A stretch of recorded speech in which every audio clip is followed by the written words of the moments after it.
Yes, back. Welcome to Top 4. My name is Peter. I'm an Arsenal fan. I'm joined by Ernest, a Man United fan.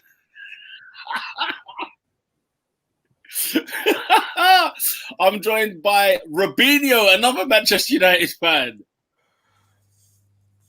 What is that? I got the rum, like. How much percent? How much? You know what is in a teacup? Yeah, you know it's curtains, bro. It is a long day. I'm joined by Oscar, a Chelsea fan. Happy days, guys. Happy days. I'm just here to have a good time, enjoy myself, banter. We got what, 2-3 more hours till deadline day's over. I'm calm. I'm not sweating at all. How you lot doing? Lovely jubbly. And I'm joined by David, a Gunnosaurus fan. You see my club, yeah? Yeah. You had when did the restart finish? Was it September, yeah? Or August? July 26th. Yeah, we finished that. We won the FA Cup, yeah? Yeah. Champions League and Europa League happened afterwards. You wait till the last day to pull out 45 million, bro. They did do that. Dumb, bro. They are that dumb. Are these man club, bro? If we don't win the league this season, bro, and Everton, we have another Leicester or Chelsea winning, Arsenal, you're done out here, bro. Because, man, I'm pissed about blood. Have me spitting blood. Look, I'm pulling my hair out, blood. Oh, hair. Wow. Taking the milk, blood. And bring. Sign Gunnosaurus back as well, blood. Stop taking the piss, blood. I'm not happy, blood. Snap, crackle, and pop. David, it could be worse. We could be Manchester United fans because, man, what took place at Old Trafford yesterday at the time of recording on Sunday afternoon was unbelievable. Let me say this very loud and clear. Manchester United won. Tottenham Hotspur 6. Bravo. 6 of the best. Robin, 6 of the best. Robin, what on earth took place at Old Trafford? 6-1. 6-1. You're just going to sip. Mr. Cool.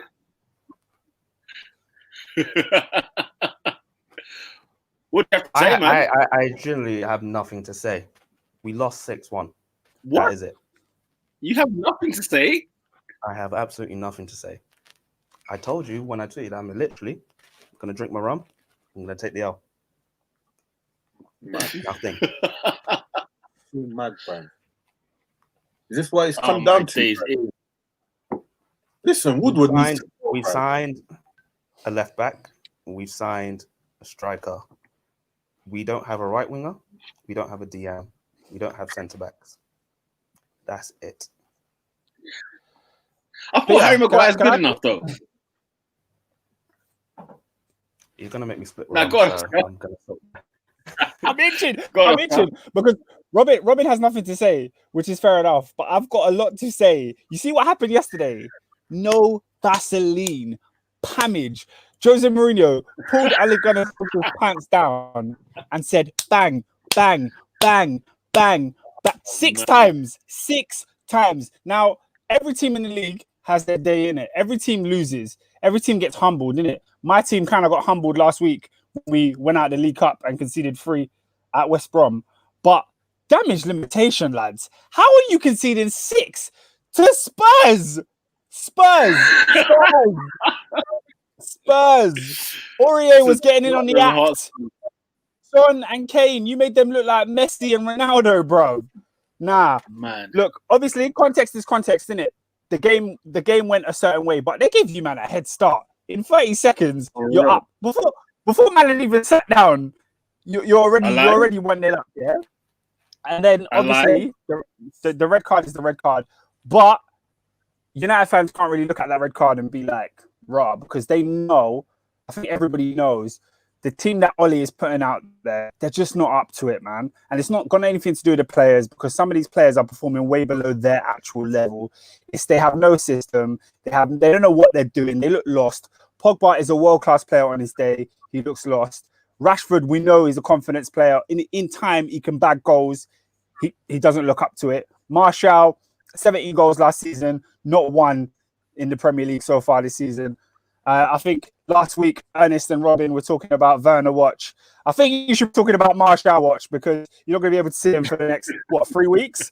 He's off, binned, down for an early shower. And who are they playing those 3 weeks?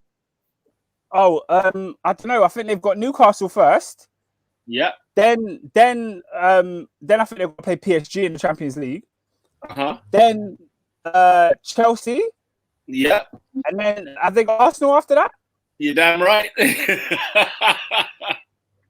I mean, it's tight. They've sorted it out. They've brought in a striker, but what we saw yesterday was calamitous defending from their centre back and particularly their left back, and that's where our first comment comes from today. Shout out to Lola O. She said Maguire trying to dagger Shaw for the first goal. What is going on? Someone explain that to me. What is going on? Maguire needs to be in jail. That's why. Jail. Hard time. Hard time. Luke Shaw just needs to go in the bin. He's just dead food, bro. Hey, this is fantastic, bro. Harry Maguire, ladies and gentlemen, cost 80 million quid to Manchester United. And as much as you want to talk about every other centre half they need, we need to have a conversation about their captain, their leader. This is the man that he's steering the ship. You know what I'm saying?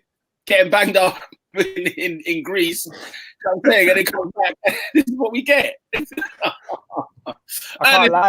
What do you have to say about your football club at this moment in time? I'm waiting for you to finish. You're waiting for us to finish? We're going, bro. We're rolling. The ball's rolling. We ain't even talked transfers yet. And it's a transfer deadline day. We are talking specifically the absolute abuse, the abuse that Tottenham Hotspur gave to you at your backyard. I've never seen Man United this embarrassing since, of course, Man City at home, which, you know. So you want me to start? I mean, I'm waiting. I'm through. In the words of the great philosopher Robert Kelly, is this camera on me? This camera on? Because lads, we need to break bread. You see, Ole Gunnar Solskjaer. I'm not gonna lie. There's levels, and then there's levels. And you see, Ole, he's Lever. No, he's not. He's not. Like, it is not difficult to have a defensive shape after you go 1-0 down, you equalize 1-1, 2-1 down, 3-1 down. Tony Pulis would have done a better job at organizing this team than Ole. Big facts. What, at 3-1 down? Yes. Yes. Because, bro. Where do I start? The midfield was non-existent. Pogba was at home. Bruno said, I'm going to shoot from the halfway line because nothing's working. And you know, Bruno, when plan A isn't working, plan B is to shoot. Just shoot. Yeah. He just has shots, yeah. He has been playing like this for like 6 months, and the street's seen it, but we keep silent. Because what he does, I was talking to me and Peter got a mutual friend, and he was saying, he actually bets every 3 weeks for Bruno to score a penalty. Every 3 weeks. Because like we have been penalty and inshallah for 5 months, bro. Yeah. Like every game is like listen, I hadn't put my lunch down. We had a penalty. Honestly, I couldn't believe it. I was like, what's going on? Then I saw it was Davinson Sanchez. I said, yeah, this is a Yeah, it was one of those 30 seconds that you're allowed to, like, if you happen to be, boiling the kettle, preparing your food, you can be forgiven much. Yeah. But I'm coming back and it's 1-0. Yeah. What the heck is going on? But then, obviously, because we've got bad bees in the team, we started to do nonsense after the first goal. And for me, that's what showed me that we just literally passed the ball to Bruno. Remember that scene in Fresh Prince when it was like, pass the ball to Will. Yeah. Pass it to Will. Man said Bel Air FC. That's all we do, bro. That's a Bel Air United. Yeah. then like Matic thinks he's Matic of 2015. He was running into the 18 yard, bro. Relax. Oil the joints, and then let's pump the brakes, bro. He needs that cod liver, bro. I swear. Pogba is playing like he's in district, bro. Like he is just banking around, doing absolute niche. Yeah, he's pissing me off. He wants to leave, surely. No, I'm gonna get to that. Yeah. Then you've got our best player, in my opinion. I can't believe I'm saying this. Was Rashford. Our best player on the pitch was Rashford. He worked his socks off. He worked his socks off to try and get us all back. Because I keep saying he hasn't had a good 90 minutes for like the last 8 months since his back injury. Yeah, that still wasn't a good 90 minutes, but he was the best on the pitch. Yeah. These are 3 names I need out. You see Luke Shaw, you see Harry Maguire, and then you see the older David De Gea. Oh, De Gea as well. Get him out. Oh, snap. Get them all out. Oh, he's called for the goalkeeper. I can't defend. No. Real rap. He's in Mykonos. Remember in Mykonos? That occurred. Listen, he needs to go jail. He needs to go to jail ASAP because he pisses me off. Why the hell are you dragging Luke Shaw down? I heard he's got good form for this as well. This ain't the first time. No, Pete. I've seen. You see the goal that Sevilla scored against us to equalise? Yes, yeah. That goal has happened 5 times since Sevilla. They grab the right back, pin him up higher up the field. Then Lindelof has to come out because Maguire's an idiot who does not read the game. Yeah, Maguire and Luke Shaw are the Chuckle Brothers United. Because every time the ball gets crossed, that Andros Townsend goal you saw in the first game has happened 5 times this season already. Man, we're talking about Tottenham. You and my man from Happy Football, shout out to him. What's his name? Toby. Yeah. We're talking about Tottenham are going to lose. I said, you're mad. Brighton hit the post 5 times. That could have been a pamming, bro. Yeah. We could have been the first 7-2 team in the league. Yeah, it could have been us. The only reason we have 3 points this season is because there is a God. The only reason 3 points this season is because God is good. That's right. We are a shambolic team who need to get rid of this manager now. I love you, Ollie. The feel factor has been good, but bro, you're not that guy, bro. You're not. Because man's talking about but this isn't the worst day that United have had. Shut up, bro. Like, what are you on, bro? This is the worst day. Who said that? Man was battering with Jose the week before. Like, you lot are picturing. You lot are not levels. You lot are not the same levels, bro. Honestly. Like, no, he pissed me off. You know what? Yeah, it's tactically inept. It's mad. It's mad because Jose smelt blood. He saw the first inept at 2-1.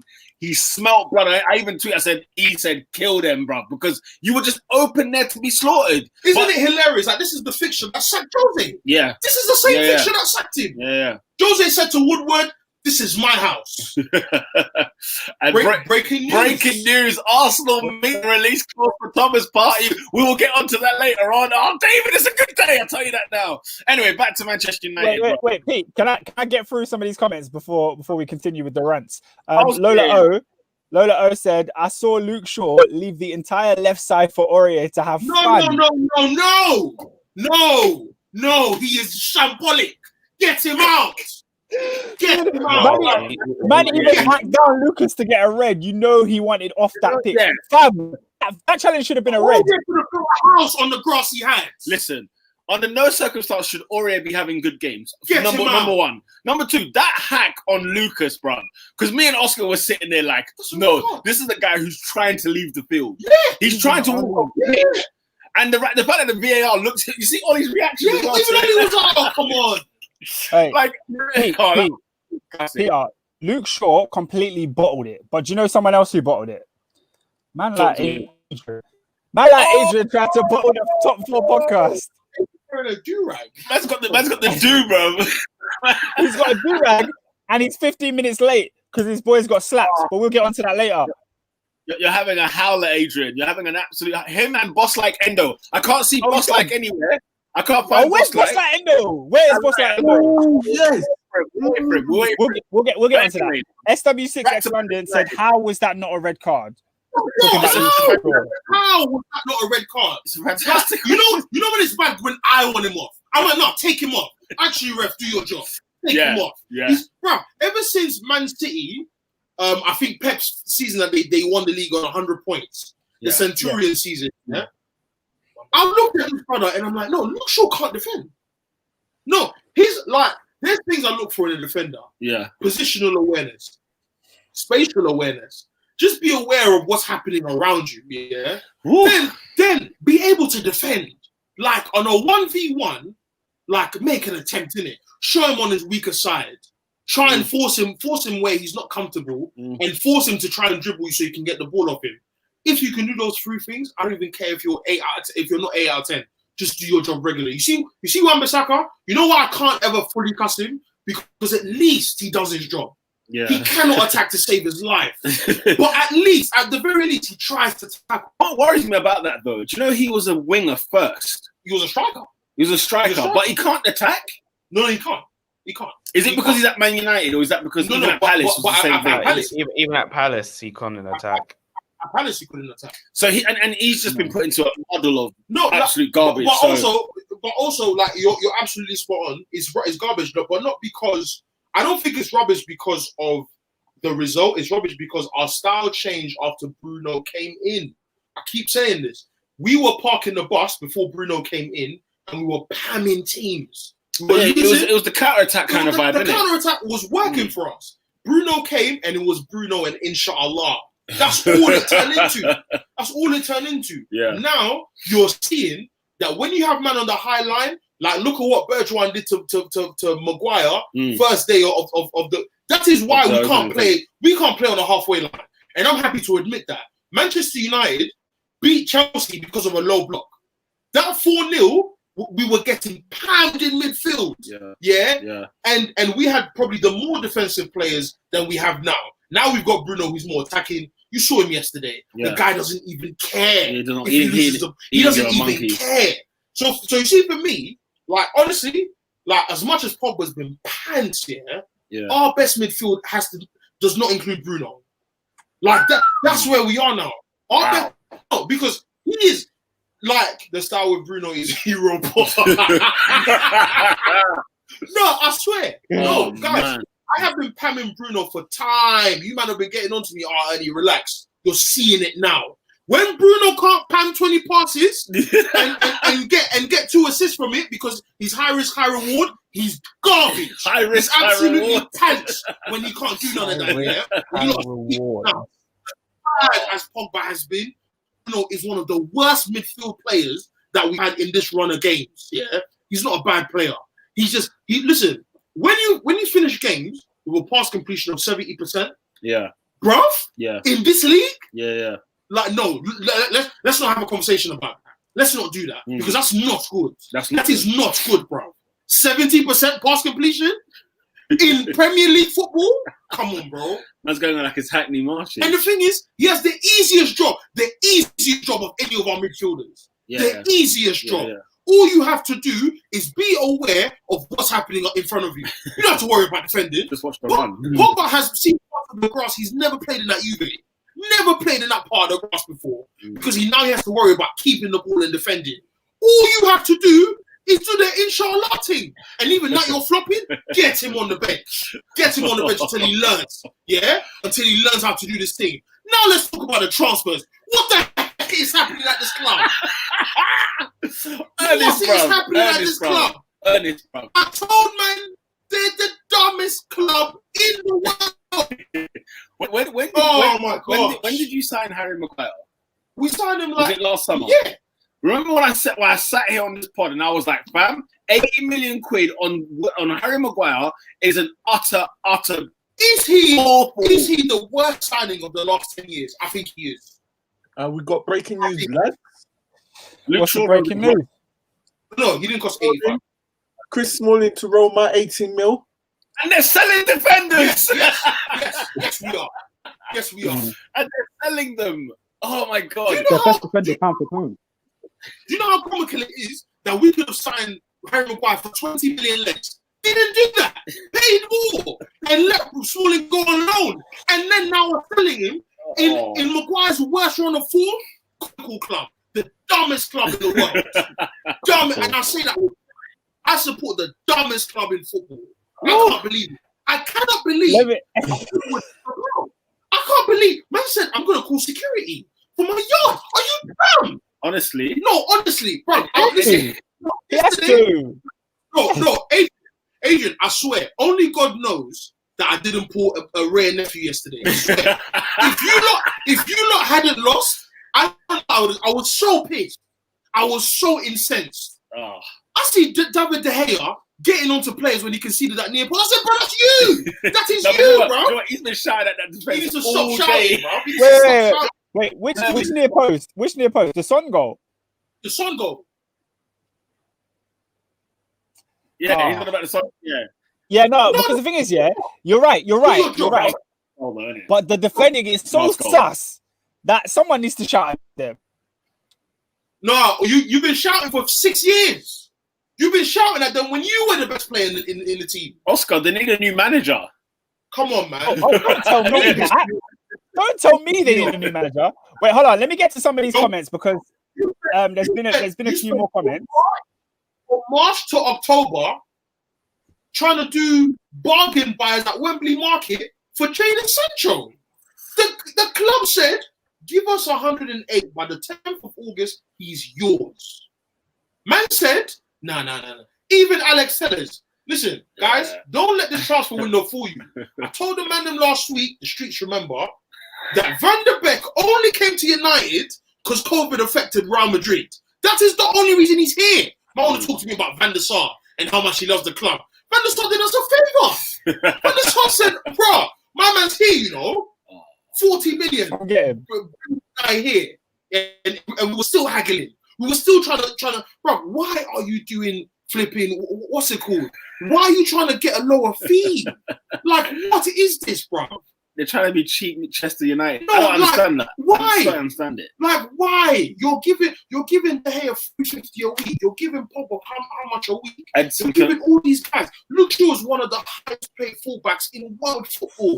The guy was in midfield yesterday. That's ugly. I've never seen a patch of grass that big since Everton was there. It was so bad. The thing is, why is he overweight now? Like he plays football week in, week out for 9 minutes at a time. Premier League level. He said we need a new player. He said, that's what said in the post-match. Yeah, that's what triggered I think he said it before the game. But that's what triggered that left back signing. Because I swear, you lot will still be haggling Tellers right now.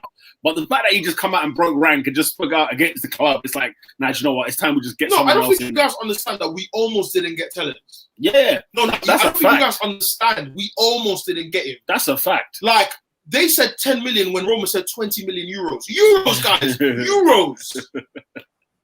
No, honestly. Like, that's why when people ask me about what we need to change, it's not just the manager. We will be, if we sack Pot, because I think this is what's going to happen. I think that Ollie's going to lose majority of those games. At the best, he'll draw. Yeah. Then they'll do what they did to Jose and sack him in December. We'll get Poch. Poch will do a mad thing and will take us to 6th or 8th. Then we'll do the mad thing in the summer, and then we'll be back here again. We will be here in 2 years. Why do you think we'll be here in 2 years? No, because Man United you need to look at the hierarchy. Man United are always trying to find ways of leaving man to hang dry. Like, because honestly, it's embarrassing. This is genuinely, like, when you look at Bayern Munich are still trying to sign Callum Hudson-Odoi. Bayern Munich, who just won the treble, are still trying to sign Callum Hudson-Odoi. They have like 50,000 wingers. Yeah. And they just signed Douglas Costa. Like, in the 8-0 that they beat Schalke, they brought on a youngster who scored the 8th goal. Yeah. Like, this is how big clubs move. Who? What's that youth's name? The English boy they brought on? I've forgotten his name. I've forgotten his name. But it tells you the levels Like, there was once a time, if you talk about the top 4 elite clubs in the world, off of history, fan base, revenue, Manchester United were in there even after Ferguson retired. We are not even in the top 10, Like, bro. we were like literally number 1 at one point. That's how. There was a time where we were not winning the Champions League. Man United is still number 1. We are not there right now. Those days are long gone. We're not there right now. Long gone. I don't even know what lads, let me go through some of the comments and then we can hear what Adrian thinks about Man United because we ain't heard him speak yet. SW6X London said Jose Mourinho, certified legend. He knew these men were vulnerable. Shout out to Jose. Honestly, shout out to Jose. I love Jose in the scene.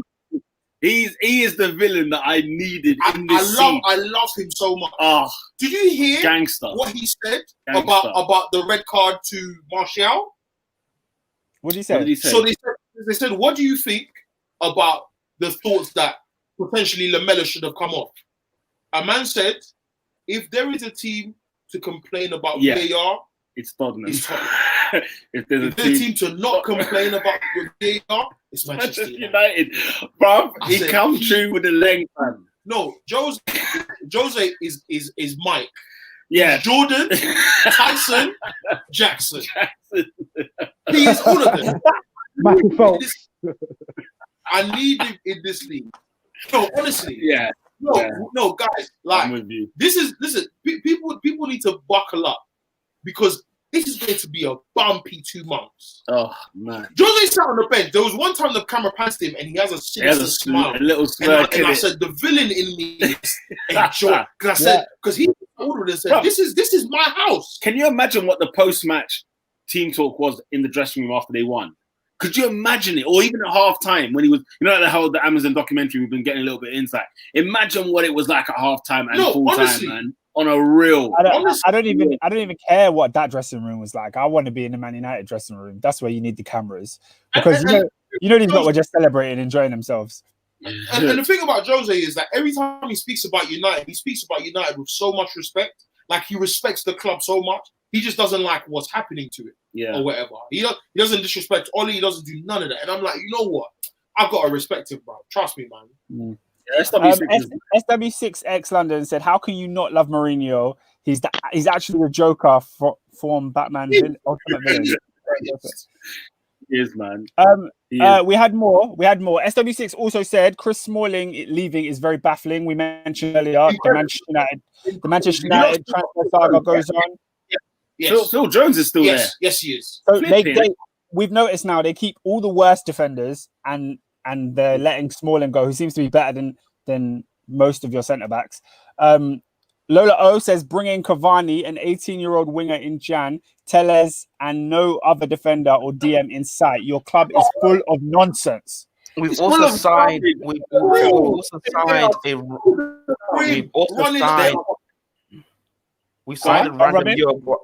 random Uruguayan person that no one has ever heard of. And you hear this Uruguayan one, by the way. Diego Forlan manages the player in Uruguay. I mean, you couldn't make Sentiment FC more. No, but this is Daniel James. Spicy Daniel James. Because we only signed Daniel James because of Geeks. Paella. Oh, for sake. Paella, Daniel James. It's a Paella James. It's a Paella James. That Daniel James actually is a left winger and has been playing right wing for Manchester United. Yeah. He's a left winger. Yeah. And to be fair, he was about to be sold as well. And when we play him left, guess what happens? What happens? He's still bad. Guys, there's a comment that we need to come to. Yeah, man, like it's Elijah said, allow Bruno though. Let's talk about Bruno Fernandes. Without him, creativity would be dead. We knew about his possession stats before. Future captain. Wow. Them bold comments there. Future captain that was laughing at Pogba with Antonio when he conceded the handball. Like, come on, bro. The guy is an actor. This Bruno Fernandes is an actor. Like, honestly, he is not what. Agrees. Thank you, Lola. What creativity? He's an inshallah merchant, bro. Listen. Nah, I sussed him out time ago. You man didn't see it. Oh man, this is the ball at ins. Yes, he does. No, to the FA Cup. No, to the FA Cup. You've been on him. Spamming balls. AD, what are you saying? Bro, Manchester United are the biggest fraud in global football. And I predicted it. I predicted it. What would happen is they'll get to deadline day, they'll sign 2 and 3 players, and they'll bamboozle a couple of Man United fans into thinking all is rosy. This has been an absolutely catastrophic, diabolical, shambolic window. As Ernest said, Dortmund, they gave you a date, they gave you a fee, we'll do business with you. Haggle, to the point now where you've signed, what is it, Ahmed Traore from Atalanta, is it? It's absolutely shambolic. We played 5 minutes at Atlanta and we paid 30 million for him. And he won't come till January. And he won't come until January because he can't work here. And can I be honest with you? Now, can I be honest with you? The funny thing is, if that was part of a strategy where United were going to, clubs in Europe, going to sign talented young players, and they did it, 2 or 3 times, you'll say, fair enough. But this is just a last minute thing where they just throw something at a wall, hope it sticks. Phil Jones and Marcus Rojo apparently they're on £8 million annually between them. They cost the club £8 million a year. Yet Man United spent 4 weeks haggling 80 million euros of sellers. And apparently the reason why you were reluctant to pay a fee for him is because you thought you could get him for free in January. What is going on at Manchester United is an absolute disgrace. Van der Beek was just signed to pacify players. This is the biggest club in England, one of the biggest clubs in the world. And I am flabbergasted. You need a CDM, you need a centre back, you need a centre left back, fair enough. But you have an issue. Mate. There's no Sancho. Come on. There's no Sancho. There's no Dembele. There's no right winger. No. From the bottom of my heart, I don't care a right winger. I do not care that we didn't sign a right winger.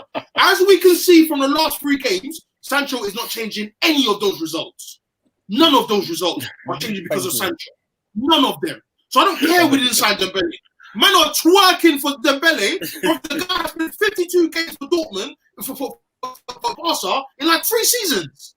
On that, what about Edson Cavani, who doesn't seem to stay fit either? Bro, we signed a 33-year-old striker for free and paid his agent £8 million. That's another thing. He was a free agent for the whole summer. What are you doing? Yeah. Bundle it over the line on deadline day. Come on. So he's going to join Igalo. I told you, man, we did not need a striker. Igalo, Martial, Cavani, Rashford, Greenwood. Why do we have 5 strikers? And you're relying on penalties to win games, and you have 5 strikers?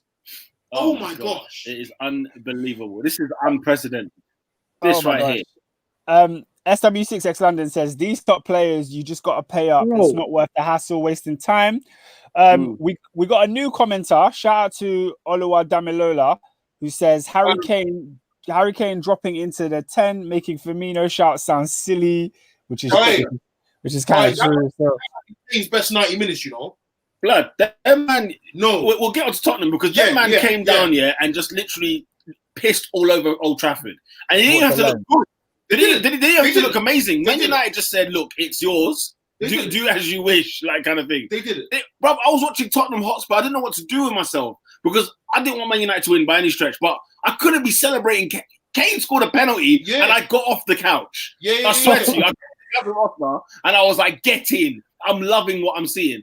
Heung-min Son, by the way, my God, what a player! No, what a player! He's way he was superb, man. Tottenham just had this thing insane. Definitely had it sussed out, but it wasn't a hard challenge. If Bale had come on, it would be 10. That's the thing, isn't it? You got scenarios like that where, bro, Man United, all season you've looked wash, all season you look wash. Brighton, you look wash. Palace, you look wash. And then you were playing a side that actually has quality up front, and this was the scoreline. Yeah. Like you said, Brighton had 5 shots that hit the frame of the goal, so you could have seen another 5 goals on top of their. Was it 2 goals? Our best game this season has been against Brighton in the cup. Oh yeah, I forgot about that. I cannot believe. One Matter got Player of the Month. Can man beat this, bro? He got Player of the Month. I was dying. I was dying laughing, bro. David, what's it going to take at Man United to clean this mess? Woodward needs to go. I've already said this, bro. You're smacked about Woodward as well, yeah? When When they pan the camera to him and he's there texting, I think it's like 5-1 at the time. He's texting. Are you telling me this is what he was texting for? Bro, he was getting Uber Eats, bro. No, he's getting a man was getting a fillet of fish. He was not trying to do this thing. My was on Hinge. He ain't got time for this. He don't care. Man said he was on Hinge. Oh, yeah. Go on, David. Woodward needs to dip, bruv. End of story, bruv. Once they get rid of him, then you can. Ismail Assar. Yes. Look, why are you going near Watford's bins as well? For flip's sake. Oh, honestly. And what's the thing? He's dead, bruv. Do you know how much? Do you know, in my opinion, why we're going for Sarr? Why? Because Liverpool was going for it. I think Sarr is exactly what Adrian was talking about. Under a manager with a plan or under a team with a vision for the future, he's a decent signing. But as a part of this Manchester United howler of a window, you just throw him in, and it's stupid. We got a comment from Michael Magambo who says Woodward just knows to throw many away days. Away days, that's it. What is that? That's it. Throw many away. That's it. What? Oh, that's money, innit? Money. Oh, throw money away. Oh, okay. We got to speak English on the chat. Man said throw money away. Lola O said, I'm guessing that's Van der Beek has been bamboozled. He came in and now he gets what Sanchez said about the club on day one. Yeah. Fire. He's got one of the best clubs. Did you see on Twitter where you got this guy apologizing to some girl or something like that, yeah? And they're saying that that's Van der Beek talking to Ten Hag. I was dying laughing, bro. It's like, I'm sorry, I come back. I messed up. Bro, I don't think he understands the mess he's in. Oh, guys, it's bad. Worse before it gets better. Like this next week, Robin, buckle up. We are going to get pumped, bro. It's international week, so I'm taking a break. One of them is going to be Everton. It's international week, so I don't need to hear. Listen, Bielsa versus Ollie. Ollie's just gonna. You know, like when you see like Pamage, like intellectually, intellectually. It's a he's going to get stimulation. Oh, because real talking. A man asked me a question in the shop, and my head was hot. He said, "What team in England does Ollie get into?" I said, "None." If my club was struggling in the Championship, I wouldn't want Ollie. No chance. No chance. But look how many chronic errors Man United keep making. How many chronic mistakes year on, year out since the day Van Gaal was fired. From that moment on, they've been making calamitous mistake after the next, bro. And it's just what's funny is it's happening in 2020. Yes. The 5th of October. It's happening now. It's still happening now. Yeah.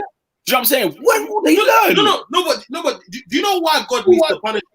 And this is why I'm so for us getting pammed here. This is the first year I'm like, you know what? Bring it. I want to be on -40 by yeah? And the reason I want us because I'm not gonna lie. You know when like God was like, yo, like blood's happening, innit? Like you might need to build an ark. Yeah. He gave Noah time. Bro, COVID has given the man them time. And the thing is, deals are and cheap. Competition in the market. That's what I'm saying. Like deals have become cheaper. No, guys, I don't think you understand how many deals have happened. Like, Adrian, you signed Hotter for what? 45 M's? That's what I think they thought would happen to Sancho.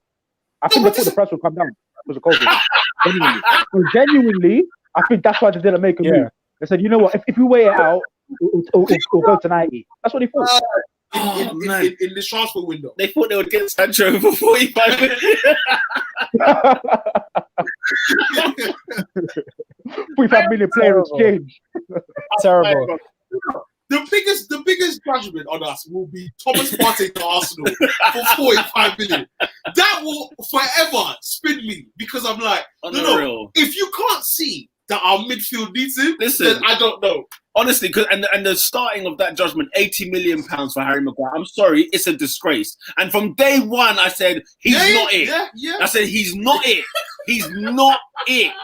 And even at 40 million, I'd be ranting because, like, Nathan Ake, by the way, he's not it either. But we'll get to him. I'm sure down the season we'll find out why and how he's not it.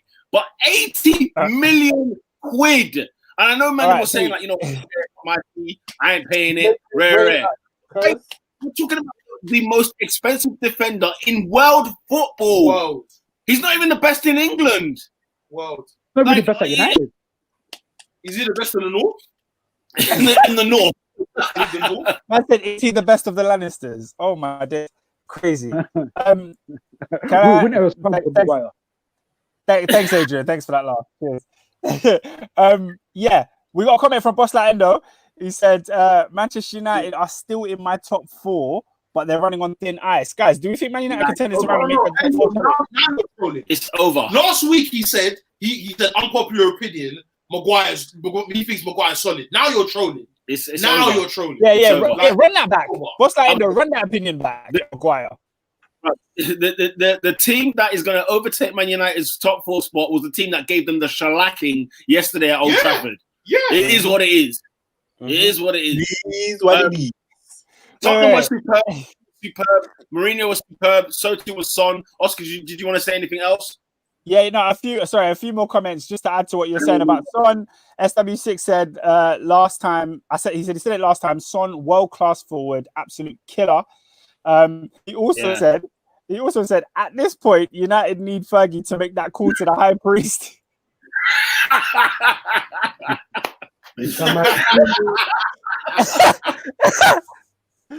Oh my days.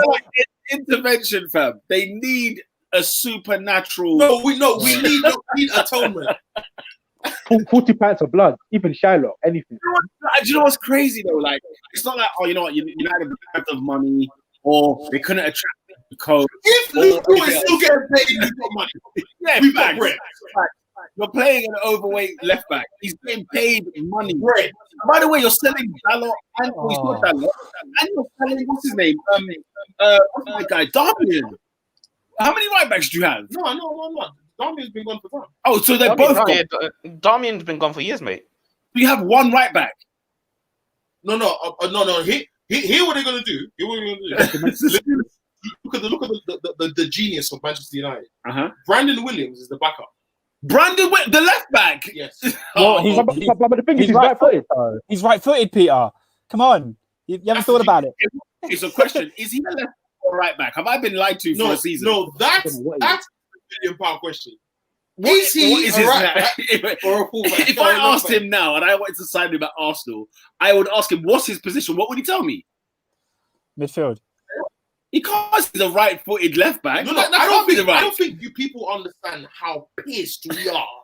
We are guys. If you're right-footed, and you play left back, have you tried dribbling at left back? Do you know what that looks like? Do you know how awkward that looks?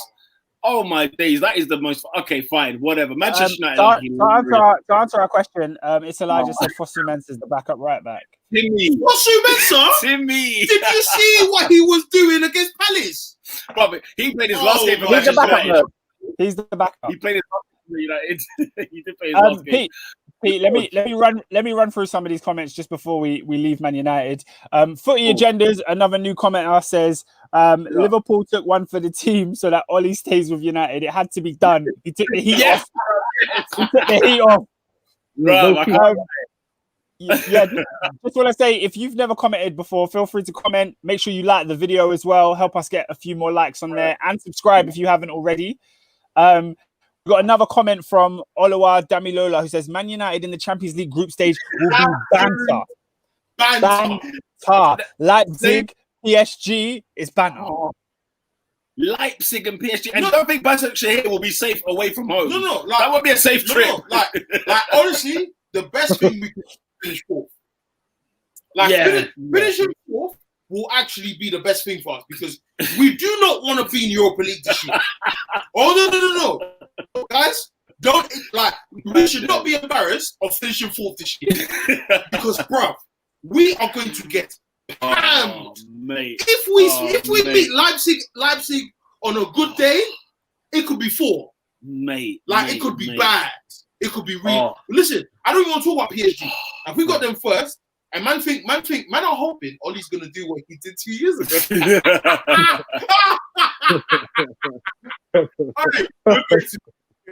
Pam.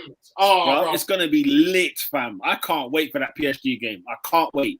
The Leipzig one was the education, right? Just the education, and then the Basak Shahir one is who's got the medal, who's tough. We'll be looking at Haaland, bro. Bro, Sterling will be looking at Haaland. You'll be like, oh, hang on a minute, he did a cut in the Prem when he's giving United a brace. It is going to be peak. It's game over, bro. Oscar, let's move on. Wait. Sorry, we're done. The last Man United comments are coming through here, but Bossa Endo has just doubled down on his ridiculousness. And he said, Maguire needs a partner. He'd walk into every team other than Liverpool in the I think his partner needs a partner. Well, hold on. Can I just ask, how can your captain need a partner? What is that? You're the lead. Lead the defense. Ask again. But Oscar, why is he the captain? Why is he the captain? Who joins in and becomes captain in his first year? Gunnar Solskjaer. Come on. It was funny when Thiago Silva was the captain and the Hawthorns, but you kind of understood it. No. If Thiago Silva walks into Liverpool, he's captain. What? His CV is seasoned. Yeah. Maggie cubed. Yeah. Everywhere. What? He has got a Maggie cubed career. If Thiago Silva comes to Man United, he's manager. That's our manager. All purpose. Yeah. Manager. Oh, flipping out. All right, Oscar. Yeah. Man United was really battering. Can we go to the Midlands, please? I'm trying to go to the Midlands. What's Oscar saying? What are we good to go? Yeah, we're good to go. Yeah. Bottom comment. There was one last comment, but it's a long one. I don't really want to get into it now. Be Arsenal says, going forward, who's the ideal manager for this team? Jesus is the ideal manager for this team, because we don't know that. We'll get into that next week because there's hella stuff to talk about. It's a hard question, that one, for sure. Yeah. Can we go to the Midlands? Let's go. I've been waiting to go. Let's go. Let's get that train. I've been itching because I believe that this is Go on, David. You lead. Adrian, can you explain, please? Explain what happened, bro. Explain. Holy smokes. Where do you want me to start? The beginning. Literally, I don't think in my life I've seen Roy Hodgson, I've seen the dark days of Kenny, I've seen the last days of Benitez. In all my life, in all my years, I've probably supported Liverpool a good 2 decades. I've never seen a holistically as atrocious a performance as what I saw last night. Genuinely, it's in my top 3 worst moments as a Liverpool fan, behind the slip and then behind losing the Champions League final to Real Madrid and Kiev. It was 11 players, not 11. Let's say the only players I say that could leave with the head held high is Andy Robertson, Mo Salah, and I think Jota had a decent first half. Other than that, every single player that wore the shirt last year was an absolute disgrace. And it's easy. People are just gonna dig out the goalkeeper. He made a mistake for the first goal. I'm sorry. He's not the reason alone Aston Villa scored 7 goals. Time and time again, they broke our high line, sprung in behind, and it was like every time they were in, it looks like they were going to score. And do you remember when Liverpool beat Roma 5-2? And it was a similar sort of thing. I think they were playing like Fazio, he's slow as hell. And it's like every time Liverpool attacked, they were in. And you just say to yourself, drop the line 5 yards, drop the line back 10 yards. And ultimately, you have to ask the question, why didn't we? I understand, when the line is high, I understand it helps us press it, but I wasn't pressing like we normally do. The brown stuff hit the fan, switch it up, and ultimately we didn't. And I've never. And the thing is, with Liverpool, 9 times out of 10, we're the ones bossing the midfield. We're the ones that are looking physically fitter, physically stronger. I can't remember Douglas Luiz played, but Ross Barkley, every single time the third man run, free. And I love Fabinho. Fabinho is a fantastic player, but there's days he plays. It looks like he has COVID. It's like he's running with a kite. There's no intensity. People just ghosting past him time and time again. And really and truly, Ross Barkley should have had a hat trick. He missed. The 2 chances he missed were easier than the goal they actually scored. Gomez, I don't know. It's like Gomez woke up 4 minutes before kickoff. That's the worst I've seen of him. Van Dijk, worst performance in the Liverpool shirt. Gini Wijnaldum, have you guys seen him? Because I haven't. That way Gini Wijnaldum is diabolical. And you man, if you watch Liverpool play, when I tell you this thing, watch the way Wijnaldum plays, you'll forever laugh. There'll be a time where he'll sort of receive the ball, and the camera pans out. You see Trent Alexander-Arnold looking for the diag. He hasn't got a revenue. He can't do it. So he always goes to Van Dijk. And as for Roberto Firmino, you're my number 9. There was an opportunity. It might have been 2-0. You know, there was an opportunity where one chance, put the ball in the net, give us a lifeline, help us get back into the game. You fluff these lines. How dare you? And then a man said on Twitter, Firmino's found God. He also needs to find the back of the flipping net. This is absolutely unbelievable. I couldn't believe it. And then there was a second time in the second half, Andy Robertson, he breaks his backside to give him a service. Who comes into Firmino? It bounces straight off. Villa on a counter attack. It was genuinely one of the darkest days of my life. I had a nightmare. I think that performance induced a nightmare. Genuinely. And you know that once we wake up, I was bamboozled. I don't even know what I saw. It was sad. Honestly, the whole day. From top to bottom. No pride, no dignity, no cojones. It was diabolical. Peter, yeah. Please let me get to these comments because these men are on banter tonight. Yeah. Hey, we got a new comment from George Lyle. I've never seen him comment before. Shout out to you, George. He said, "I had so much smoke ready for United, then I had to delete all my tweets because we let some shoe shiner called Ollie Watkins score a hat trick." Man said you never seen the league before, you know. Shoe shiner. Oh my gosh! I don't think Watkins would give his left leg to score against Liverpool, and we're going to give him a hat trick. And he could have had 5. He hit the bar, and then he had the 1-on-1. The thing is, 7-2 was a flattering goal. It could have been 9, 10, and 11. Genuinely. Yeah, it was. Lola O said Villa ran a 7-carriage train on Liverpool. Oh my god! Damn. Good grief. 7 carriages! Oh, mate. Oh, my Express. All right, boss like Endo, who's a Liverpool fan, said Liverpool got headlocked and we tapped out. We conceded 11 goals in 4 games. Klopp needs to stitch this high line and we need to drop Gomez. He gave me Lovren at Wembley versus Spurs vibes last night. Oh my gosh. But how iconic that Lovren one was. What minute did he get subbed? Was it half time? I swear it was like 30 minutes. It was like 35 minutes. Yeah, you're right. I will never forget Gary Neville's comments. When you start Lovren, you start 1-0 down. And that was I'll never forget that. For an ex-player to say that about you as a professional, it's are you sure that wasn't Moreno, bruv? Yeah, I saw that about Moreno. Well. It was one of those two. Either one of them. Hey, lads, we're not done with the comments. There's still more hilarious ones. Footy Agendas says, I need you guys to dissect the nonsense that Liverpool's defensive false 9, box to box, advanced Libero, Firmino.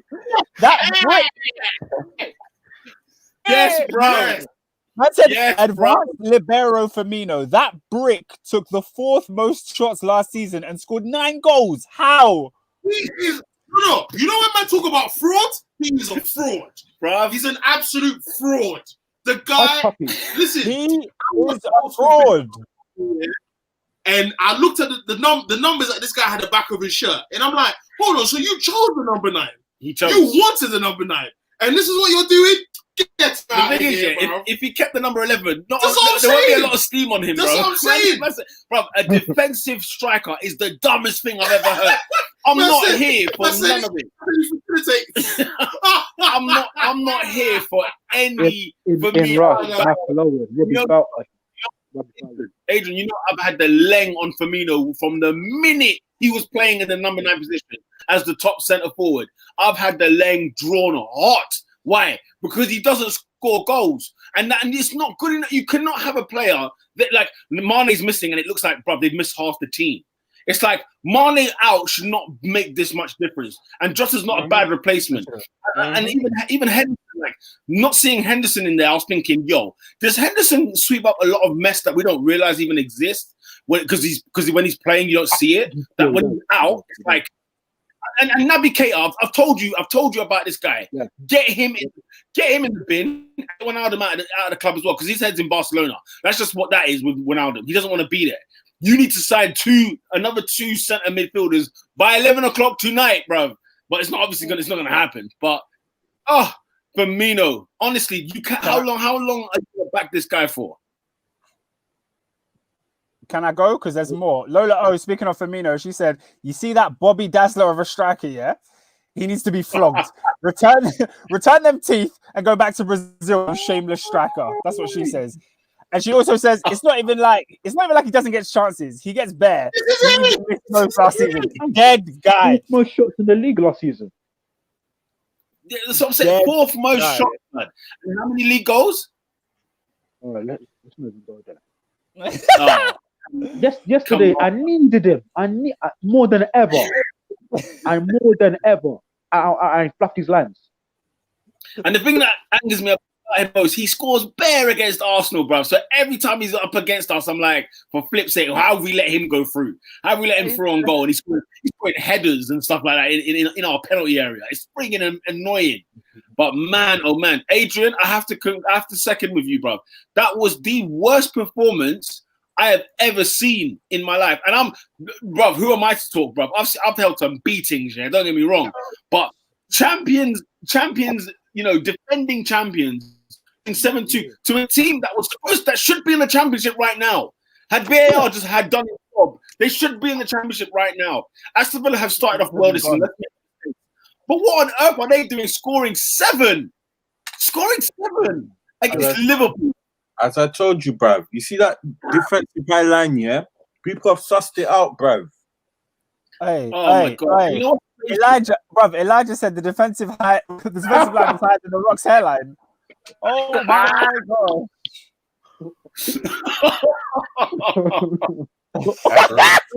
The Rock's hairline. Do you know how wavy the Rock was? You know, I never knew his hairline was messed up till like 2017. Bro, that's how much sauce he had. He carried it well, man. Yeah, he had so much. Even in 2000, it was way back, but he had the sauce, blood. He was carrying it, fam. You didn't even. You wanted to black him. You wanted the same line and everything, bro. That's inspirational. That is right. Inspirational. But yeah, man, it's absolutely unreal. And for that reason, and you know what's funny? I don't think this weekend we've seen the last of it. I think those 2 ridiculous results we're talking about. There is still more of them to come this season. It's the 3rd game of the season. I know. There's still more. A lot more. 3. Don't forget, bro. We've had Man City's 5-2 was like, what the flip is going on here? Man United's one was so bizarre. No, but it was coming. It was coming. It's true. It was one of those where we were like, they're so lucky. Brighton? I was gonna say they were so lucky they played Brighton and Palace. Yeah, man, that don't score 50 or 60 goals a season. You're lucky it was Brighton and Palace. Meet a team with any leng man up top, like you said, like my man said earlier. That Son is a killer.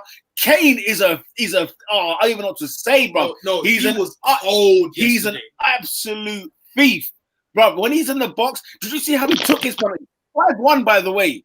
And the way he takes his penalty, like to say he's about to score the winning last-minute winner in the 93rd minute. It was superb. The goal means something to him. He has to score. That's to get in on the act. The goal he scored it looks so simple, but it's a striker's finish. It's a striker's finish. It was just so clean. And that's the thing. There's more of these defeats coming for people like City, for people like Man United, for people like Liverpool. for people like Chelsea, because let's be honest, the West Brom one was a bit of a it was hide and seek, you know, because bringing 3-3. Nice, bro. Leicester City losing at home to West Ham. What? Like West Ham are not that bad, right? They're not that bad, but 3-0 at home after what they did to Man City the week before. What kind of league is this?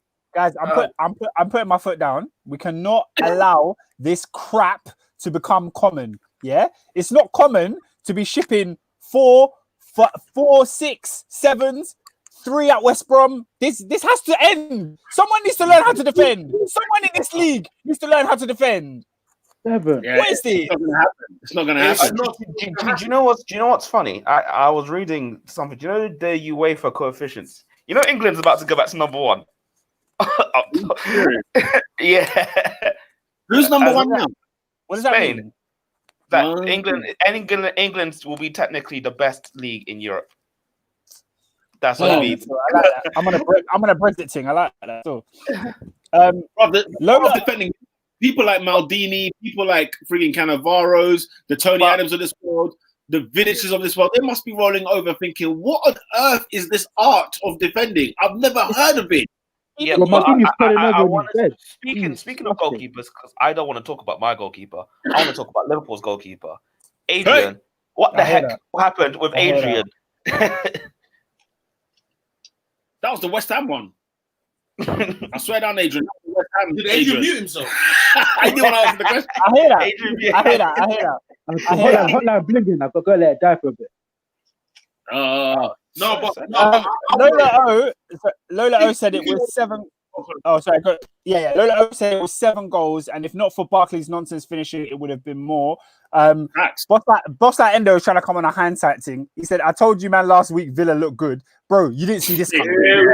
I knew this game would be tough, especially with the acquisition of Barkley. But 7-2 is disgraceful. For the first time, I'm dreading the Merseyside derby. Oh my days. Go on, Anis. No. Can we go back to the defender's point that Peter made? Yeah. Like certain man, I'm not saying they were in this group. We're talking about Van Dijk, greatest of all time. The man said he's the MJ of the Premier League defender. Was getting pammed by Prime Torres. But he's never seen 7. Van Dijk never seen 7 by Ollie Watkins. No. There's a dialogue that we need to have because embarrassing. Yeah, I'm so sorry. Van Dijk is a world-class centre back, but your competition this season is Kurtzma. The streets need to know. The streets need to know what he's saying because you can't be looking at Fabinho. You can't be looking. It's the same conversation that Oscar's having with Maguire. You are the captain. Sort your team out. Sort them out. I agree. Moving like halfway line, twerking, bro. Yeah. Bro, I see Trent. Trent did not know what to do. This felt like Leeds. This felt like Leeds all over again, except they actually lost. This one. Robertson was getting pinned. Fabinho was getting hammered. Trent didn't know what being right back was. No. Trent, listen, you don't know how I feel about Trent. Yeah. There's nothing to say. Yeah. Let's move on. But the thing is, him versus Jack Grealish, he did not want none. No. Jack Grealish. He wanted none. Jack Grealish was looking like and by the way, what's he doing still at Aston Villa? Can someone explain? 80 million. 80 million. It's better than Maguire. Can I be real with you, man? Maybe he's onto something. Maybe he said, you know what, bringing in decent players, it might be an exciting time. Other projects, not so much. No, but he's got to move. He's got to move. Yeah, of course. It'll be interesting to see Villa finish this season. Yeah, it was ridiculous. I don't like. It did seem ridiculous at the time, but the fact that he signed a deal this window shows that they must have said something to him. They must have given him the mad bag something, because why he would stay when it seemed like there was bare clubs that were suitors for him. But it might even be like we were saying about Zaha, bro.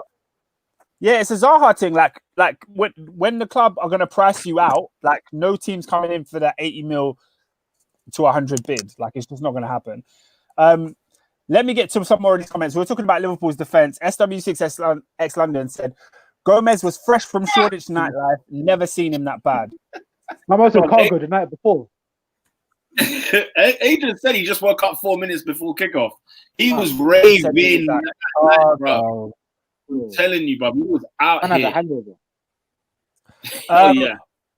Oluwa Damilola said it goes to show Sadio's levels. Sadio carries the press. Villa was moving mad though. They had, I'm not on that. I'm not having that. Villa have had a serious window, but I'm not on it.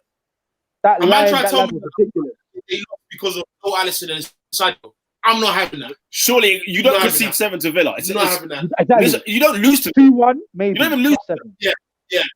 I'm not having that one. Like a defeat against Aston Villa when your Liverpool Football Club is not acceptable. It's just not acceptable. Period. Well, it is no Sadio. They were in the relegation battle last season. I'm not having it. Legally, it should be down. Fact. They shouldn't be here. They shouldn't even be here. They should not be here, and yet they are there giving Liverpool the business. Yeah, not having that. A slacking. What? Honestly, bro, people like Ollie Watkins, blood, Ross Barkley, that Oscar's been rinsing before, blood. I was seeing players with the ball. Honestly, Emi Martinez, like he's looking superb in the Aston Villa goal, and I'm thinking, nah, blood. I was waiting for Salah to just come and just rip it up, and he still bagged 2, but it was like, what? So am I the only one going to work here today? or why? It was like maybe it's just a bad day at the office. So, like, if I'm Klopp in it, I'm not even chatting to you, man. Like I'm just going to wait for the next game to kick off. No team talk, nothing. I'm not going to say a word to any of you. You see days like that. That's not a bad day at the office. That's liquidation, fam. That's the end, of the road. 7-2 at Villa. Bro, it's unfathomable. Genuinely, I woke up this morning, I was watching the news. I said, 7. It can't have been. 7. I just 7. It doesn't even look right. It doesn't look right. You can't concede 7 against a big team. More like talking of. But it's them ones like, it's not like, oh yeah, bare injuries, there was a sending off, the referee was biased, it was none of the above. Yeah. It was straight up, Villa came and said, yo, let's go. I don't know, we need to go on to Adrian, because what was he doing? No, Robert, can I be honest with you? I think that's a lazy... I think that's a lazy, easy cop out. Like we know what he is. He's a crap goalkeeper. Yeah. He's not the reason we conceded 7 goals. There's a couple things that I was like, oh, right, they're gone. But then there's a couple things like, I'm still here. Even basic goalkeeping, like some things I would expect a 15-year-old, 16-year-old in the under-16s to do, he's not doing. Do you know what, Robin? What's happening there? Robin, I hear what you're saying about. I hear what you're saying about Adrian, but bro, he was at fault for the first goal. The other 6, you're not really looking at him. Yeah. No, there was a Grealish one. There's a second Grealish goal. It was like a bit of a scuff shot. Grealish knew that I had Adrian in front of me. I just thought it was a weak finish. He was 1-on-1 though. But it was 1-on-1. He's 1-on-1. And earlier, Ollie Watkins was 1-on-1, and he saved it. We're not going to give him credit for saving that. So in the inverse, that's his fault. Like, come on. There's a bunch of comments about that anyway. Footy Agenda says Alisson is injured for 6 weeks. That means Adrian is playing against Everton, Ajax, Sheffield United, West Ham, Atalanta, potentially City. Choose your fantasy football teams accordingly. Shout out to fantasy football in the comments. No, in the description below. There's a link to our fantasy football league. You can join it. As I said last week, I'm top and I'm staying top. So you can join to fight for who's going to come second. Shout out to all the fantasy players. Also concerning Adrian, Lola O said Adrian causes defensive uncertainty. Alisson brings calmness. Bro, Alisson brings the Lord, fam. This guy comes in praying and fasting and then kicks ball at Anfield. Like this is not even a drug thing, bro. There's a legit difference between heathen and friggin' and righteousness. I said that. Mate. Oh, man. Yeah. Wow, Van Dijk here got me -2, whatever you got. -2, yeah. I think it was -2 or minus something dumb like that, bro. -2. Stress in the box. -1, bro. I was. There's bare comments, you know. Yeah, there's hella comments, fam. Oscar, before you move on to the next game, is there anything? Let me say something. Yeah. This is what we should have done against Liverpool. Just hit them, bro. Risk it, bro. Because, man, we've sussed it out. Liverpool's defense is shaky. Over the top, you're in. Yeah. If you got quality, you will hurt Liverpool at the back. You will definitely hurt. Who's Liverpool's next game? What was it? Is it Everton? Everton. The thing is, I don't trust Everton. That's the only problem. I just don't trust them. Everton are doing a madness right now. Carlo Magnifico. Carlo Fantastico. It's Elijah said Adrian is a double agent and we love to see it, which is all true. Boss That Endo said Villa have had the best window after Everton in his opinion. I'll challenge it with only one team. But yeah, it's not a bad shout. Fair enough. It's Elijah has also said Liverpool should have had a pen though. Game could have been different. I'm not trying to hear it, mate. I'm not trying to hear it. You don't concede 7 because you should have had a penalty. No. They got camped. They got what it does. You just knew the mentality wasn't right from Liverpool from day. Even if they got the penalty, it's not to say Villa weren't going to score 3 and 4. Like there was definitely going to be goals. Like Liverpool were all over the shop, all over the gaff. Legit. Yeah, bruv. Villa should have scored 10, bruv. You could look at 3 of those chances and legitimately say they should have scored that. Howler. Horrible game. They should have scored 10. Like in a game of football, professional football. Bruv, that's what it should have been. Bro. Pete, where we go next? Because we got a few comments. Oh, I mean, if you've got comments, you can say them out and then we can shift, or is it another subject? Well, I think they're going to where we want to go. Boss Like Endo has said, "Congrats, David and Peter." I believe. I think it is party time. It might be party time, boys and girls. Bro, man, don't do party after party, bro. David, talk to me, bro. What are you saying about this signing, fam? If it goes through, if it crosses the line, you're not happy. Why do you wait, David? Why do you wait till the last day, blood? That means you have to be. No. David, why are you waiting till the last day, fam? No. Honestly, you might have to find a dinosaur to sign party. You have to get rid of Gunnosaurus. So you decided to find 45 million out of somewhere, bro. Yeah, the Gunnosaurus. That T-Rex is gone. I'm happy. It's 80K a week. I'm happy. You man, Arsenal, bro. You're not serious, blood. Bro, it's one of them ones, yeah. Like, the deadline day thing is always shaky when you have it when the season started, because it's one of those where it's like, we could be losing games and then we still need 3 players in. Ernest, it's almost 11 o'clock, you know. Say that again? But it's almost 11 o'clock. And you pulled out 45 million. What? 8 o'clock, yeah? Safe, bro. What? I didn't hear that. What? Sorry, we didn't get that. Is that Ernest? Are we talking to Ernest or are you talking about Arsenal? I was talking to Ernest, bro. Fam. Who? What are you saying? 35 on who? 45. You've had all this time, yeah? Oh. And decided to pull out 45 million at 8 p.m. in the evening. Yeah. Fam. Yeah. Come on, bruv. Leaving everything last minute, bruv. If you don't want him, I'll take him. If you don't want Partey now. He's not saying he don't want him. He's not saying he don't want him. I'm not saying Thomas Partey changes our fortunes now. Fam, why is he's not saying he don't want him. He's not saying he don't want him. He's saying the exact same thing that I said to Peter earlier today. The release clause was 45 million. You knew that 2 or 3 months ago. So why is it taking till the last day of the season to bring this guy in?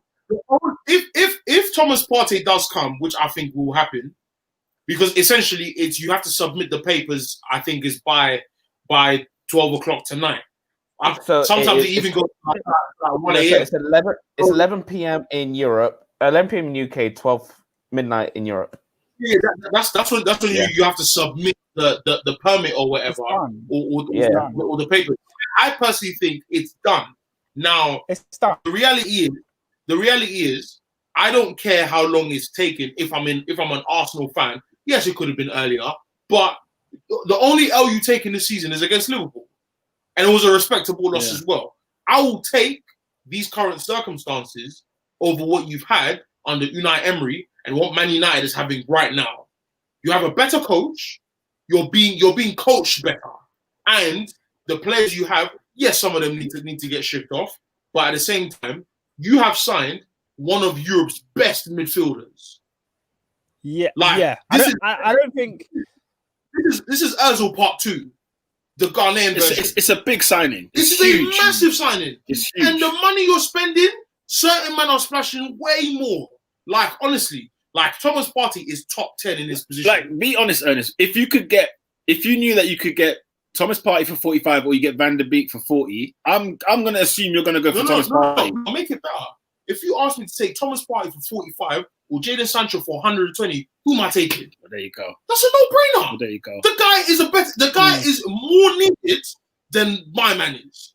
I'm disappointed on the Hussam Awad situation. I can't lie. Only because it's like, again, it was one of those things that it was taking up a lot of our time. You could survive this till January without Awad. I mean, we could play with the massive elephant in the room. We could play our most creative player in our squad. You already know where I stand on that. I want him to be playing because he should be assisting Pierre-Emerick Aubameyang up top. Curtains closed. Every game. The Emirates don't even bother turning up because we win all of those home games. But David. Anyway, you're still not happy. I'm cool, but fam, I just need Arsenal to be serious, bro. If we do not win the league, come close to winning this league, bro. The thing is, Arsenal can do it this season because the league is dead. No, Robin, the league is dead if you won it, bro. But you know Arsenal, bro. Get to January, Feb, we'll do a mad thing, bro. Come with all the legs ready and let's go, bro.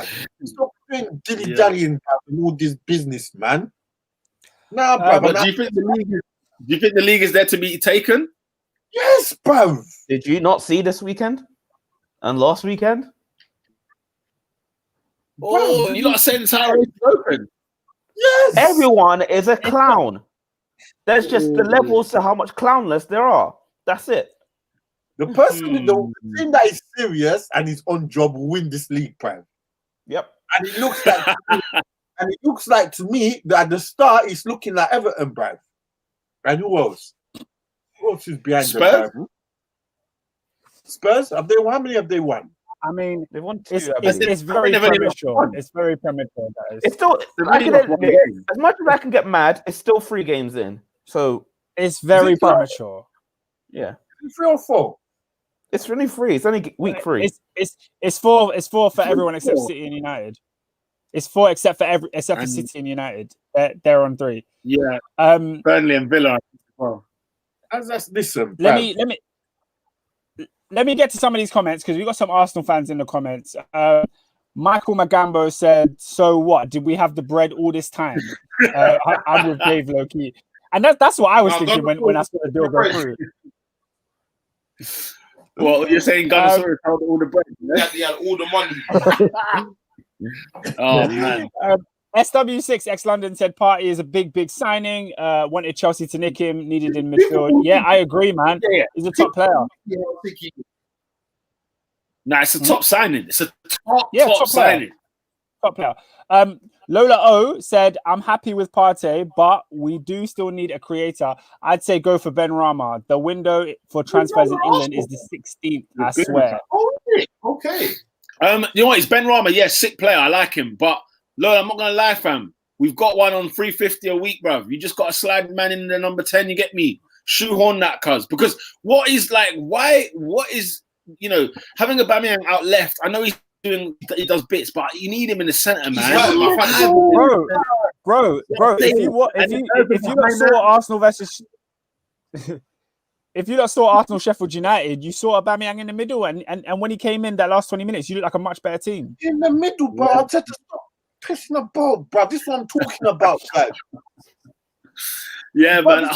It's this is, but I'm telling you right now, yeah, this is gonna be another Leicester thing, bro. We're right there, but we're messing about, bro. Not being serious. The Leicester one hurt. The Leicester one hurt. Yeah, that one hurt because it was there to be won. It was so there to be won. Right, yes, it's early in it, but if we pattern up, bro, and not do another stupidness, the league is there for us, bro. Okay, let me go through. Shame. The league is there, bro. It's not there. I feel like top four's there. Top four's there. I can't say the league is there, man. The league is there, bro. The league is definitely there. Listen, Liverpool and City are asleep, bro. We know where United are. We know where United are. The only one that worries me is Chelsea. If Chelsea pattern their thing, they might think, innit? Yeah. But it's there, bro. Yeah. But even them, man, they might have a few mares in them. But the league is there, bro. Yeah. If not now, when? If not now, when, bro? Do you know, look, this Arsenal side is a far cry away from winning the league. Like, it's just happening. But you're right in the sense of, bruv, no one else is serious. So if there's ever a time for you to make top four, you don't need to buck up your ideas. It's like last season, bruv. How are Man United and Chelsea both finishing on 66 points and we're collecting Champions League? Those points shouldn't get you Champions League. That's ridiculous. So this year it's looking like man, them are going to drop stupid games by conceding stupid goals. And if Arsenal are as solid as they've been the past 4 games, then there is a chance. If you look, you're the only team that looks solid right now out of the big guys. But Oscar, let's be honest though. Like Arsenal, I feel like what Arteta is doing with Arsenal at the minute, it's a bit like the Poch and Tottenham situation where he's making us look a lot better than we are on paper, especially. When you go through that squad, polishing a turd. when you look at the team on paper, oh my lord! Like, talk to me, man. When you go from like the defenders, you know, any of them, the midfielders, you're thinking, come on, how does El Neni make anyone's team? How does Xhaka make anybody's team? How does, you know, Ceballos? Let's be real a little bit here. Like, even if Partey comes in, what does it mean? Ceballos goes a bit more further forward, and even if he does, is he that level? Like, is he the level that you need in order to try and challenge for league or try to push for top 4? It's a very difficult one, man. It's a very, like, some of the players we have, you have to sit there and say, do you know what? Like, there's bare youngsters, by the way. Like, the whole Haaland Academy is in there at the minute, where we got players that are all like, you know, youth them. Do you know what I'm saying? Like, bare youths, bro. Bare man that have no international cap. Whereas it's not as well. Huh? Half of them are average youths as well. I mean, I wouldn't go that far. But yeah, I get what you're saying. Let me go through more comments. Footy Genders says, how have no team gone for Emi Buendia? Madness. He also says Emi Buendia and Said Ben Rama should not be playing in the championship. I agree. Yeah. Lola O said, this season, ? Arsenal are not winning the league. Chill. A man who's been in the job for less than 1 year. Calma. You know what? Yeah, I agree. The thing is, I agree, but we've seen it before. We've seen people come in and they win the league. I think David's onto something. Wait. No, we haven't. We've never seen that before. It's one in a billion. With the Leicester, we've never seen a man who wasn't a manager last year come in and win the league. No, I mean, who's been in the job for less than 1 year. I don't mean a person that's never managed. That's the difference. Yeah, but the people who've been in a job for 1 year, you're talking about flipping Antonio Conte, who's come from winning titles, Mourinho, who came from winning titles. Like, this don't just happen. Even Pep Guardiola needed time. Klopp needed time. Come on. It's Arsenal. It's Arsenal, guys. Let's be serious. No, but the point is that it's an open goal. There's an open goal, which means anyone can score. Do you get what I'm saying? It's there, though. Yeah. It's there. I think everyone is getting so. Argument. That's David's argument. You man. I think. Go on, Adrian. I was going to say, obviously, like, I haven't got a leg to stand on. I genuinely haven't got a leg to stand on. And 7-2 is an absolutely abysmal performance. It really is. But it was off there, of course it was. But in my opinion, Liverpool are still head and shoulders the best team in the league. Clearly. And shoulders. Yeah, of course. I think we're throwing the head out of the bath, the baby out with the bathwater by saying that title race all of a sudden. Man said, I don't have a leg to stand on. I can't say you have a lot of legs to stand on, bro. But you know what? Two legs, bro. What you say? Yeah, go on, David. What I'm saying in it, yeah. We've got injuries to factor in. Then you got them catching corona at the wrong time, bruv. Right. but you know. That's what I'm saying. Doesn't have corona. What's he got? So they want it, bruv. You think man has corona? Why not? Why not? Pogba and Ndombele had corona, and they were fit. Less than 10 days after. That man are trying to avoid internationals, bro. There is no corona for Sadio Mane. They thought Aston Villa was a walk in the park. Listen, all the best players who have caught corona have not done a full 10 days of quarantine. Trust me. They don't want him to play in the internationals for Senegal. Trust me, bro. He doesn't have corona. And bring whatever. The mad conspiracies there, bro. Yeah. The thing is, I agree. Like Adrian's right. Liverpool is head and shoulders the best team in the league, but this 7-2, like I said, like literally 20 minutes ago, I said this is the last of these ridiculous goal scoring, score lines, and that includes Liverpool. Liverpool are not exempt. Like they could be in this mess again. They conceded 3 against Leeds. Do you know what I'm saying? They conceded. Chelsea could have got something out of that game. Obviously Villa happened. Arsenal was a bit tricky. If Lacazette puts 2 of those away, it's 3-3. Do you know what I'm saying? So like Liverpool are there to be taken. That's what we will say. Are they the best team in the league? Yeah, sure. Yeah. But it's not over. I'm not going to say the league's over, especially week 3. Or week 4, whatever week. So I hear what you're trying to say. All right, I got a ton of comments to get through. I got a ton of comments to get through. So let me just roll. It's Elijah says Partey is about 6 years too late. Hey, listen, bro. You still need it. Listen, how old is he? How old is he? No, that means a player of that moment. A player of that moment. But is it Arsenal? No, but what he's saying is Arsenal have needed a DM since Gilberto Silva. That's how long it's been. Oh, yeah. Oh, yeah, we know that. We know that, though. We know that. We've needed it for years. That's for damn sure. That's fair. Lola O says the club hates Ozil. They will not play him. It's a player power thing. Oh, power play thing, sorry.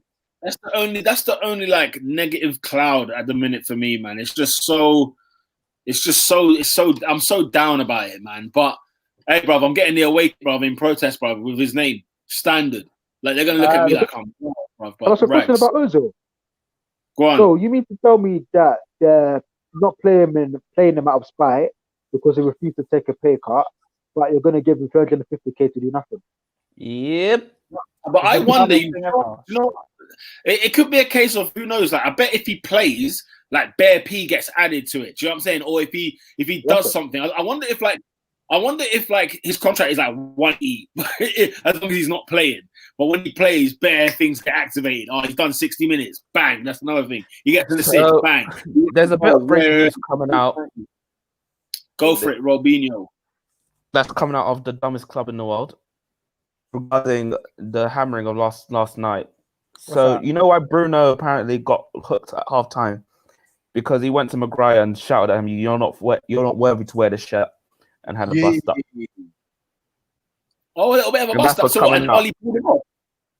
So he told Bruno to stay in the change room with Martial, and that's why he got hooked up at halftime. So what? He didn't come. He didn't sit on the bench. Nope. Howler. Wow. Crime scenes. That's a mad thing, bro. Okay, speaking on Ozil, SW6X London said put Ozil in the number 10 role, Willian back up in number 10 was sorted. Willian, Ozil, Pepe behind Oba. I see that. As I said, when Oba first came and Ozil was playing 10. 4-2-3-1 is Arsenal's formation, bruv. But with Ceballos and Partey. Be stupid. What you Ernest, this is what I'm talking about. This is what I'm talking about, bruv. Right there in front of you, bruv. But and we've got a good left back. We've got a good goalkeeper. We've brought in a good centre half. You might need to start playing Tierney left back though. This third centre back team is air, bro. He's so he's one of the few people that can defend. He played left back against Sheffield though. In fairness, we went to a 4 against Sheffield. But the streets are saying Saliba's not ready. Why is he not playing centre back? The Saliba scenario is a bit of an interesting one. He needs to go out on loan to a Premier League club. Let's put it that way. Damn. Yeah, just to get. It's been a hard year for him. It's been a tough year. Let's put it that way. The manager that bought him isn't even here anymore. So, Peter, Lola's got smoke for you. She said, also, we win without a start and let in a goal when he comes on. I'm onto your boy, Peter. But then we got the winner, didn't we? We got the winner, didn't we? Listen, yeah, you're not trying to tell me, Lola, that you're having El Neni over Xhaka. El Neni was the reason you scored that second goal. Oh, who came off? Ceballos. Yeah, it was Ceballos. Danny Ceballos. No, but what's it called? No, listen, look, yeah. Xhaka is like, he's not the real deal. Don't get me wrong, he's not the finished article, blah, blah. But I'm not trying to bin him off when you look at what we've got to replace him with. Like, this is as good as it gets. Do you know what I'm saying? This guy was wearing the captain armband against who? Was it in the League Cup? Liverpool, I was like, yo, brother. And Arteta straight out of the press conference said he's a leader, bro. He's a natural leader. Like, no matter what anyone says, I said, yes, Arteta. Talk about the guy, fam. Look, Granit Xhaka is got a place as long as he's not left to do all the exemplary work, if that makes sense. He can't be the one that tackles at the back. He can't be the one that attacks forward. But let him be in that centre part of midfield. I haven't got an issue with Xhaka being in there. Peter, what to be in there and do nothing? Eh? Yeah, so what will he be doing then? So like I said, in the middle. He's not attacking. Then what? He ticks the ball over. In the middle, he just keeps the ball moving. Keep it rolling. Off you go. See you later. He'll do like what Wijnaldum does at Liverpool. I was just trying to figure out what was that word you tried to say. Exemplary. It was a twister, bro. I'm not gonna lie. Man's trying to bring out the dictionary still. SW6 said, honestly, I think Arsenal should have gone for Aouar as well as Partey. Makes a statement and lifts the level. Mm-hmm. Well, it didn't happen. You know what's funny here? It's like when you look at our being, 55 million, Partey 45, you think in this climate, bro, someone needs to be capitalizing on these release clauses, bro. Honestly. But it's just like, you're not going to get this again, bro. These two players would go for 60, 70, 80, 100 million in a year's time. Like, get it done. Where's the peas, man? Where's the money at? Yeah, man. Yeah, Davis thinking Stan Kroenke, fam. He's thinking, I can see it, bro. I can see Kroenke in his rearview mirror, bro. Listen. That stadium needs to be built still. That stadium is looking fire, though. Have you seen it? Yeah, fire. Right. There's a few more comments on Arsenal. I'm going to get through them, and then there's a couple comments on like the state of the Premier League. So I'll talk about those as well. Lola said, "I will take El Neni over Xhaka in a heartbeat." I think they're both trash. Oh, she even agrees. She said, both are dead. Even his passing has gone down. He can fly kick out of my club. Bloody hell. Listen, I'm not saying he's worthy. Neither of them are worthy, but, I'm not going to slate him now, bro. She also said he ticks nothing over. He's there to be pressed and then lose the ball. That is damning. That is pretty damning. She's been hurt, man. She's been hurt still. Boss like Endo said, Arsenal play like Mourinho's Man United. They are so boring. You don't have to play 5 at the back every game. I disagree. I disagree. I'm not going to say it's exciting. Mandem. Did you not see Arsenal versus Sheffield United in the first half? Yeah, that's one thing. I don't think that means they're boring. What game have they been exciting this season?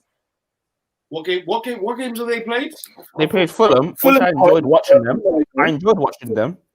Fulham away. Fulham away was a tidy game to watch. I think Arsenal are a little bit boring, but I don't think it's a negative thing necessarily. No, I think that they're tactical. They're calm. I feel like for like I span back to Watford 2-2 in Watford's ground a couple years ago. Is it last season? And I'll be honest with you, I'm not trying to see that again. That does not excite me. Like the tactics that Arteta employs mean that I'm not gonna be wild because they're not there yet, but they're not boring. Boring is Sheffield United. Sheffield United is a boring team. That's true. Because there is no outlet. There is nothing they put forward to try and score. Like that goal yesterday is like what? Isn't that the first goal of the season? Yeah. Like, come on. Like Sheffield United is boring. There's some boring teams in the league. Arsenal's not one of them. When you mentioned that Watford game, I'm thinking, you know what, bruv? I remember Watford had sacked their manager by then. And I think Garcia got sacked. And then, what was the guy's name? He was there before. He came back. I forgot his name now. Carlos Queiroz, I think. No, not Carlos Queiroz. Anyway, his name. Sanchez Flores. Flores, that's the one. Yeah. He came in, right? And, we're talking, we conceded like 24, 34 shots a game against Watford, who were rock bottom, who had already sacked a manager. And we were there getting absolutely, getting peppered. You know the ones. And for me, I care more about results. Let's just keep it. Yeah. No, do you know what? The reason I agree with but then we haven't won games. Go on. The reason I agree with Mustang, I don't think it's necessarily a negative on Arsenal's play, but when I look at the rest of the teams in the top six going forward, there's a lot more to enjoy. Whereas with Arsenal, I watched you not play against West Ham, not a very good performance creatively, and again against Sheffield United, it took a while to get going. You did get going in the end, and that Saka goal was really good in the movement. But I understand why he's calling you lot boring, because I'm not loving the play at the moment. It's the expectation that we have as well to play exciting as well. Like, and we were used to playing exciting, but being too soft. Now we've got a bit of steel in there. Do you know what I'm saying? Steel is boring. You know the ones. Like, it is what it is. Still also exciting for too many years. Still wins you titles. You know what? You weren't boring under Wenger, and for a while it got a bit boring because you weren't winning anything. So I get that. Getting opened up week in, week out. Well, not week in, week out, but regularly. He's ready. Okay, there was a couple of questions. All right. Oluwa Damilola says, nicking wins against West Ham and Southampton is not winning you the league, which is true. I don't know why. Yeah. Have you played Southampton? Nah, I think he meant Sheffield, but we get it. Yeah, we get it. Fair enough. My bad.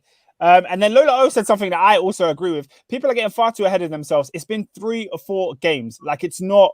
We can't make them challenging for the league because they're top right now. If you watch an episode of Premier League Years and you get to the end of that first month, it's always like West Ham or Villa or some stupid team that's at the top because they won their first 4 games because Morgan Gamps Pedersen scored 3 goals in 3. Come on, man. Let's just wait it out. Like, it's a long season. 38 games is 38 games. Yeah. And then lastly, we got some news. SW6X London says Jack Wilshere got his contract cancelled by mutual consent. Sad thing. I'm gutted about that, man. I'm gutted, man. Like, I'm not gonna lie, Sentiment FC, I'd literally have him back, but he's too injury prone. You won't get enough games. I don't think he's the same talent that he was when he was at Arsenal. Which I thought West Ham it would work, bro. I thought it'd actually make sense, but I'm gutted about it, man. I'm gutted. Yeah. Where does that leave him career-wise? Like, what's his next move if he makes one? He even needs to make a decision on either, like, maybe I should retire just so I can save my legs and my kids can see me, like I can see my kids grow up, or like, you know what I mean? He's got to make a decision, or get kicking in the Championship, man, and just earn that money, and then before you know it, he'll be 30. He'll be like, raw. He's genuinely injury prone. He's so injury prone. It's ridiculous. It is ridiculous. It's a real sad one, man. I'm going for that. Liam F1 Talk says, Peter, are you happy Guendouzi's off to Berlin? Heard to Berlin. You know what? Yeah, I am happy. Big up Liam. I am happy. I'm not going to lie, because it's just one less case on, you know what I'm saying? It's just like one less issue that you don't need. Imagine having him and Ozil in the squad still. in like November, December, January, and you're like, can we flood him off? Can we? You know what I mean? Like, it's just look, he's getting his football time. Hopefully, Berlin will pay a fee next season. Hopefully, he does well enough. Pay some money. We'll get some money back. Nice. Call it a night. Yeah. Back on. We got some comments on Jack Wilshere. I love Jack, but my boy needs to go chill in the M&S. That's what Lola O said. Liam talks F1. Sorry, I got his name wrong. Liam talks F1 says he's more injured than how many games of golf Gareth Bale plays. Raw. Liam, man. It's fact. It's true. Boss like Endo said, Adrian, I saw you low-key laughing when Peter was talking about Jack Wilshere. You're a Pete guy. Now, the thing is, yeah, it's the way Peter talks. That's the metaphors he uses. What have you seen yourself, bro? You're the funniest guy on this thing, bro. Like, you say some bizarre thing. It's ridiculous. No, not to take levity, because like genuinely it's a sad thing, yeah. But man said to see his kids grow up. It's an ACL, like, do you know what I mean? Like, he's still gonna be here. He might not be able to run as fast, but like, man was like, I don't understand. He wants his kids to grow up. I need you not to deep it. You remember when Wilshere broke into the Arsenal team? Do you know he's had one full season at Arsenal in his career? He had one. And that was, bro, it was 10-11 season when he had Xavi and Iniesta in his pocket. Do you remember when we beat Barcelona? Like, outside of that season, he never got a 30-game season. He never got 30 games. Like a random season, like he played a few games. I'm not bugging. What season are you referring to? I think it might have been 2 seasons before he went to Bournemouth. Like, just a... Again, injury. Like when he was playing, he just got bare injuries, man. Yeah. Every time he kept getting bare injuries. Yeah. Boss Lola O said Gwendo is going to ball in Germany. Hopefully he'll mature. You lot forget he's 20. Yeah, I mean, I don't think anyone had doubts about if this person could ball or not. I just think it was just an attitude problem from what I can see. I had doubts. I didn't have doubts. I thought it was decent. When he came in, I thought, bloody hell, this is a good workhorse we've got here. Like, Emery spotted something. Do you know what I'm saying? I was looking forward to it, man. And I was with him. Yeah. Peter, do you think sorry, SW6X London also says had high hopes for Guendouzi, he can play. Do you feel like he knows what position he's gonna be? Do you know who's Guendouzi? I don't know, man. I don't think he does yet, but he wants to play so much. He always wants to play, and he's got bags of energy. It's ridiculous. His stamina is out of this world. And the thing is, what my criticisms of him was him being sort of like a mouse, because he was just everywhere, just running up and down everywhere. There was no like brain or like, you know what I'm saying, no intelligence to his gameplay. And you can manage that though. Like, the machine is there, all the tools are there in him, and he can become a very, very top player. The attitude though could really cost him, because he had a bad reputation at PSG, he had a bad reputation at Lorient, and then he's got a bad reputation at Arsenal. And if his curtains at Hertha Berlin, not that his career is over because it's still young, but no one would want to touch him with a barge pole. That's the problem. Yeah, for people, I think you made a valid point. Like he's only 19, 20, 21 maybe. And it's like he's got all the minerals there. A good coach can coax that out of him. But as you said, like if he's notoriously had a nasty attitude, there's only so much you can do with people like that. Facts. It's all right though. Even if he goes to Germany and doesn't play too well, it doesn't really matter. Like, he'll still come back and be part of the Arsenal team, I don't think. Liam talks F1 says Celtic beat Barcelona 1 year later, I think 2-1, when Tony Watt and Victor Wanyama scored and Messi scored in the last minute for Barcelona. What does that got to do with anything, Liam? I'm bare reading it, think it's going to tie into what we've been talking about. That was waiting for that punchline. Liam talks F1. He also said, I'm cultured in F1 and football. I rate the culture, bro. I rate the random stats. I'm on it. Big up, bro. Big up. He also said that we forget that Jesse Lingard is 27/28. I forgot that. So thanks. Jesse Lingard. We don't talk about Jesse Lingard. But he's a Man United fan, and Man United fans don't really want to talk about him right now. Hard times. Okay, Guendouzi issue for me was that he thrived in chaos-filled games. All his best games were madness. He needs to learn to do it more often. That's Lola O. Oh man. Oh my god, that's so funny. That is funny. Oh my gosh. Okay, so apparently Liam talks F1. He was talking about when it was when Pete was talking about Arsenal and how they beat Barca. So something to do with that. And did it as well, yeah. Okay. Also, Saido Berahino is in the Belgian league. What? Swear down, Saido. Bro, that guy is in the last time I saw him, he was in court. No, he was telling the journalist to F off. Remember when they're taking the photo? It's the way he dropped. But yeah, shall we move on to Chelsea? Oh God, yeah, let's move, man. I want to move to Chelsea. We talk about their new goalkeeper, who actually wasn't that bad, and that Loftus-Cheek has gone to Fulham. I don't know if you guys have seen that. Yeah, SW6 said Loftus-Cheek is had a medical at Fulham. I'm not mad that he's gone out on loan. Yeah. What I don't understand is I thought Chelsea would have got rid of either Barkley or Loftus-Cheek. The fact that we've got both of them out on loan is a bit silly to me. Question. Huh? And yeah, I'm back here. Okay. I got a question, Oscar, bro. How is man 150, bro, a week? Who? Yeah, Loftus-Cheek is 150 a week at Fulham. No, at Chelsea, he was earning 150, bro. Yeah, he's earning 150, but he's also earning 150 at Fulham as well. When? Are you sure? Oh, yeah, sorry. Yeah, 150. He just come out, his wage at Chelsea was 150. You man are lying. I'm I lying. didn't know that. You can search it up. I didn't know that. I'm calling you a liar. I didn't I know could have that. done 100 after like 2 games. You're a liar. You're both liars. You know Harry Redknapp? Yeah, he's the one dealer, bro. He's David, So, Chelsea, to the Telegraph. Chelsea have agreed to part fund.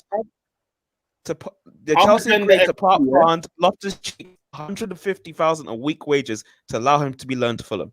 From the Telegraph. Listen, bro. They better part fund that. Talk about Fulham in the stadium. I am FC, but somebody is lying. The Telegraph, you're liars. Lola O has said, Mr. Boo Man is going outside. What, with Dele Alli? Yes, bro. She's talking about Ruben. I was just talking about Ruben. And then Footy Agenda says, "Can Chelsea fans help me understand the Lubum softest cheeks hype?" Oh my god! How can you have Twitter stands if you haven't even started 2 successive games and you're pushing 25 years old? The creativity. Wait. Boo man and Lubum soft. Lubum. That's a phenomenal wordplay.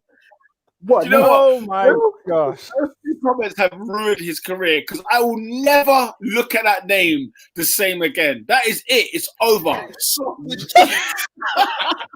Lubum. Man said Lubum softest cheek.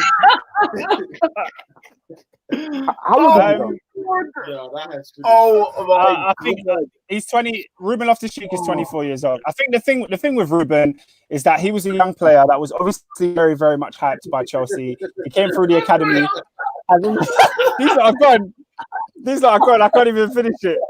I've tried to compose myself. Man said Lubum softest cheek. Okay. Oh my god. RLC. Yeah, no, he was a young player that was very much lauded coming from our academy, and there was so much about him that was dynamic. he was brought in by various different managers when he was a young player. So we thought, oh, he's going to be the next kid. Obviously, he went off to loan at Palace. His loan at Palace was all right. You know, he did a bit. He was creative. He's a good player for them. He didn't play in his natural position, but he was all right. And then coming back to Chelsea, the guy's been hampered with injuries. Like every single season, he's had a big injury. So, like, it's a hard one. He got injured Sarri's season. Because of that injury, he was out for all of Lampard's first season. So it's really sad. It's similar to Jack Wilshere. What's happened to him? Like, not saying he was on the level of Jack Wilshere, but he has good quality. But every year, an injury comes and takes away playing time from his career. He's never had a full season. Never. Hey, guys, so breaking news.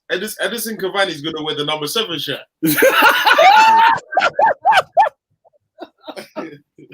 No way. No way. Yes. The Covington 7 that was for Sancho is going to Edison Cavani. Oh, no way. That's brilliant. But you were saving it for Sancho. That's made my day, that has. My club, you know? Do you know what? The F word on Twitter is something, that's when you know someone has reached a peak.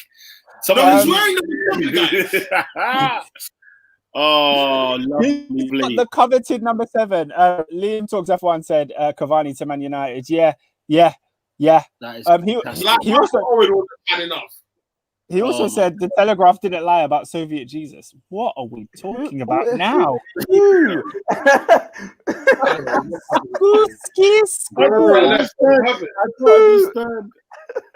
Russian with long hair? Oh my god! I'm literally this man has been off. Yeah, but it's been off for time. It's been off for time. Okay. Oh, yeah, it's been off. Loftus signed a new deal and injury cost him. He actually has talent. He has a lot of talent, but he's lost confidence, man. I've seen the boy. I saw the boy play against Brighton first game of the season. He was terrible. I saw him play against Brighton in a preseason friendly, and he had the ball so much. And what we know Ruben Loftus-Cheek for is like driving at the opposition, making creative passes. He looked genuinely afraid to do any of those things. Like, this is a preseason game where there's no pressure, there's no like scrutiny on your performance if you play bad. But he looked shackled by the pressure of just being on the pitch. Do you think it's pressure? I was going to say, do you think it's pressure of being on the pitch, or do you think it's fear of pushing past your boundaries? Because obviously, if you've been out for a year, it's like, for like football's an intense game. Obviously, like your runner's not going to be the same. Potentially, he might have changed, his playing style to avoid injury. So, do you think maybe that's part of it as well? And potentially, this loan at Fulham might teach him to learn how to play football again. Because like when people have a mad car crash, it takes them 2 years before they learn how to walk again, and it's weird. Maybe it's a bit of that. Yeah. Adrian, I agree with you there, but I think the loan move to Fulham of all teams is the worst idea because, listen, Fulham are trailer park trash. They're going back down. They will be bottom of the league, and Loftus-Cheek won't look good in that side. At least with Palace, Palace were a team that were fighting well in the Premier League, and Loftus-Cheek was part of that pack. If you had him at Palace again, you'd say, yeah, great move. Fulham is going to be nothing but a detriment to him unless he's a Jack Grealish in that Fulham side. But other than that, it's a horrible move. He would not be the Jack Grealish of Fulham. He won't. I think he would have been better playing in a team that has the ball. And the way Fulham play football is not so bad for that. The only thing is they're just not that good, so they lose the ball all the time. Yeah. So, they're rubbish. They're absolute rubbish. But 100%, I agree. With those kind of transfers, you just need to play football. He needs to play. So we're going to see. Loftus-Cheek is fit now. He played for Chelsea. And in pre-season, Lampard was talking like, this is going to be a big year for Ruben. Like, it's going to be his time. And I think that's where he started that first league game because Lampard wanted him to be a part of the team this year, playing like a big part. But it's not worked out. Lola O said, Fulham is where you go if you're under 23 and for the clubs to send man they don't want. It's true.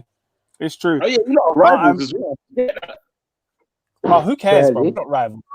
We're not rivals. We slap them up whenever the time comes. We're not rivals. Little brother thing. Yeah, it's a little bro. That's real little bro. Okay, let me get through the rest of these comments. Talks F1 said, Sofiane Flopau has gone to Angers. Okay. Sofiane Flopau. The Southampton. Yeah, I know. He said Flopau. He said it. I think that's a joke. My bad. Sorry, Liam. I didn't clock that first time. Man said it's Buffal. He said Lola O said he should have stayed at CP Crystal Palace. He was loved there, and he probably would have balled out. Maybe not to get the injury, then got a good move. Yeah. Same thing with him. He needs playing time. Lola also said the number 7. meant for Sancho, then Dembele, now Barney. It is well. It is well. It is well with my soul. It is well. It is well. Yeah, Lebs also said that Chiesa has gone to Juventus. Great. What a deal. 2-year loan. What a great signing. Good deal. Well, the Italian market is mad. It's a Mazzine, isn't it? We've got a lot of watching right now, so if you're watching, please do us a favor, hit that like button. Cost you anything, yeah, man. Please. Literally, want to get everyone and anyone watching us. Like, we love when people comment and subscribe to the thing. Shout out to Dennis Brighton Bark, who's back. After we made all that money in the bookies, he's back. He said, "Hi guys, lot to talk about today after these results." And SW6X London says, "How about that Chelsea result? Let's talk about that." Yeah, Austin, man. Chelsea 4, Palace 0. You know, it was finally a decent performance from Chelsea, like a competent all-round performance from Chelsea. Wouldn't you say? Yeah. I think the main thing to take away from that game is our defense. We kept a clean sheet. We looked solid. We had a back four that seemed to enjoy playing with each other. So and our keeper got in the league. So that's the thing I'm focused on. We didn't concede a goal. Praise him. Because Chelsea, our defense is so wet, yeah. And I saw what Palace did to United, and I thought we were in for a tough night with Zaha, Eze, and Townsend. But they made it look easy, innit? Lola says Oscar got his 4-0. It was just a week late. Yeah. What do you think? Competent. It was good. It was good. Confident to win. Disappointing Palace. Is a liability. Oh, your boy Mohamedou, yeah? He's genuinely awful now. I don't know what happened to him. Thiago Silva was good. I enjoyed watching Thiago Silva at the back. He was quite well. Yeah. Yeah. I agree, man. The SW6 London said Zuma and Silva, leave it alone. It's done. Don't check the goalie has presence. I agree, bro. That's our centre backs now. That show on the left, those 4 need to remain the same. I'm not sure about Aston James. That's a bit. They have to fight for that place. But the other lot, it just needs to do that. It just needs to do that. Lucky Osaro is our shout out. Lucky. He said the keeper didn't get to do anything. Yeah. But that's how it should be. When your team knows how to defend, that's how it should be. Palace didn't really trouble us, but it was a good confidence builder for the team.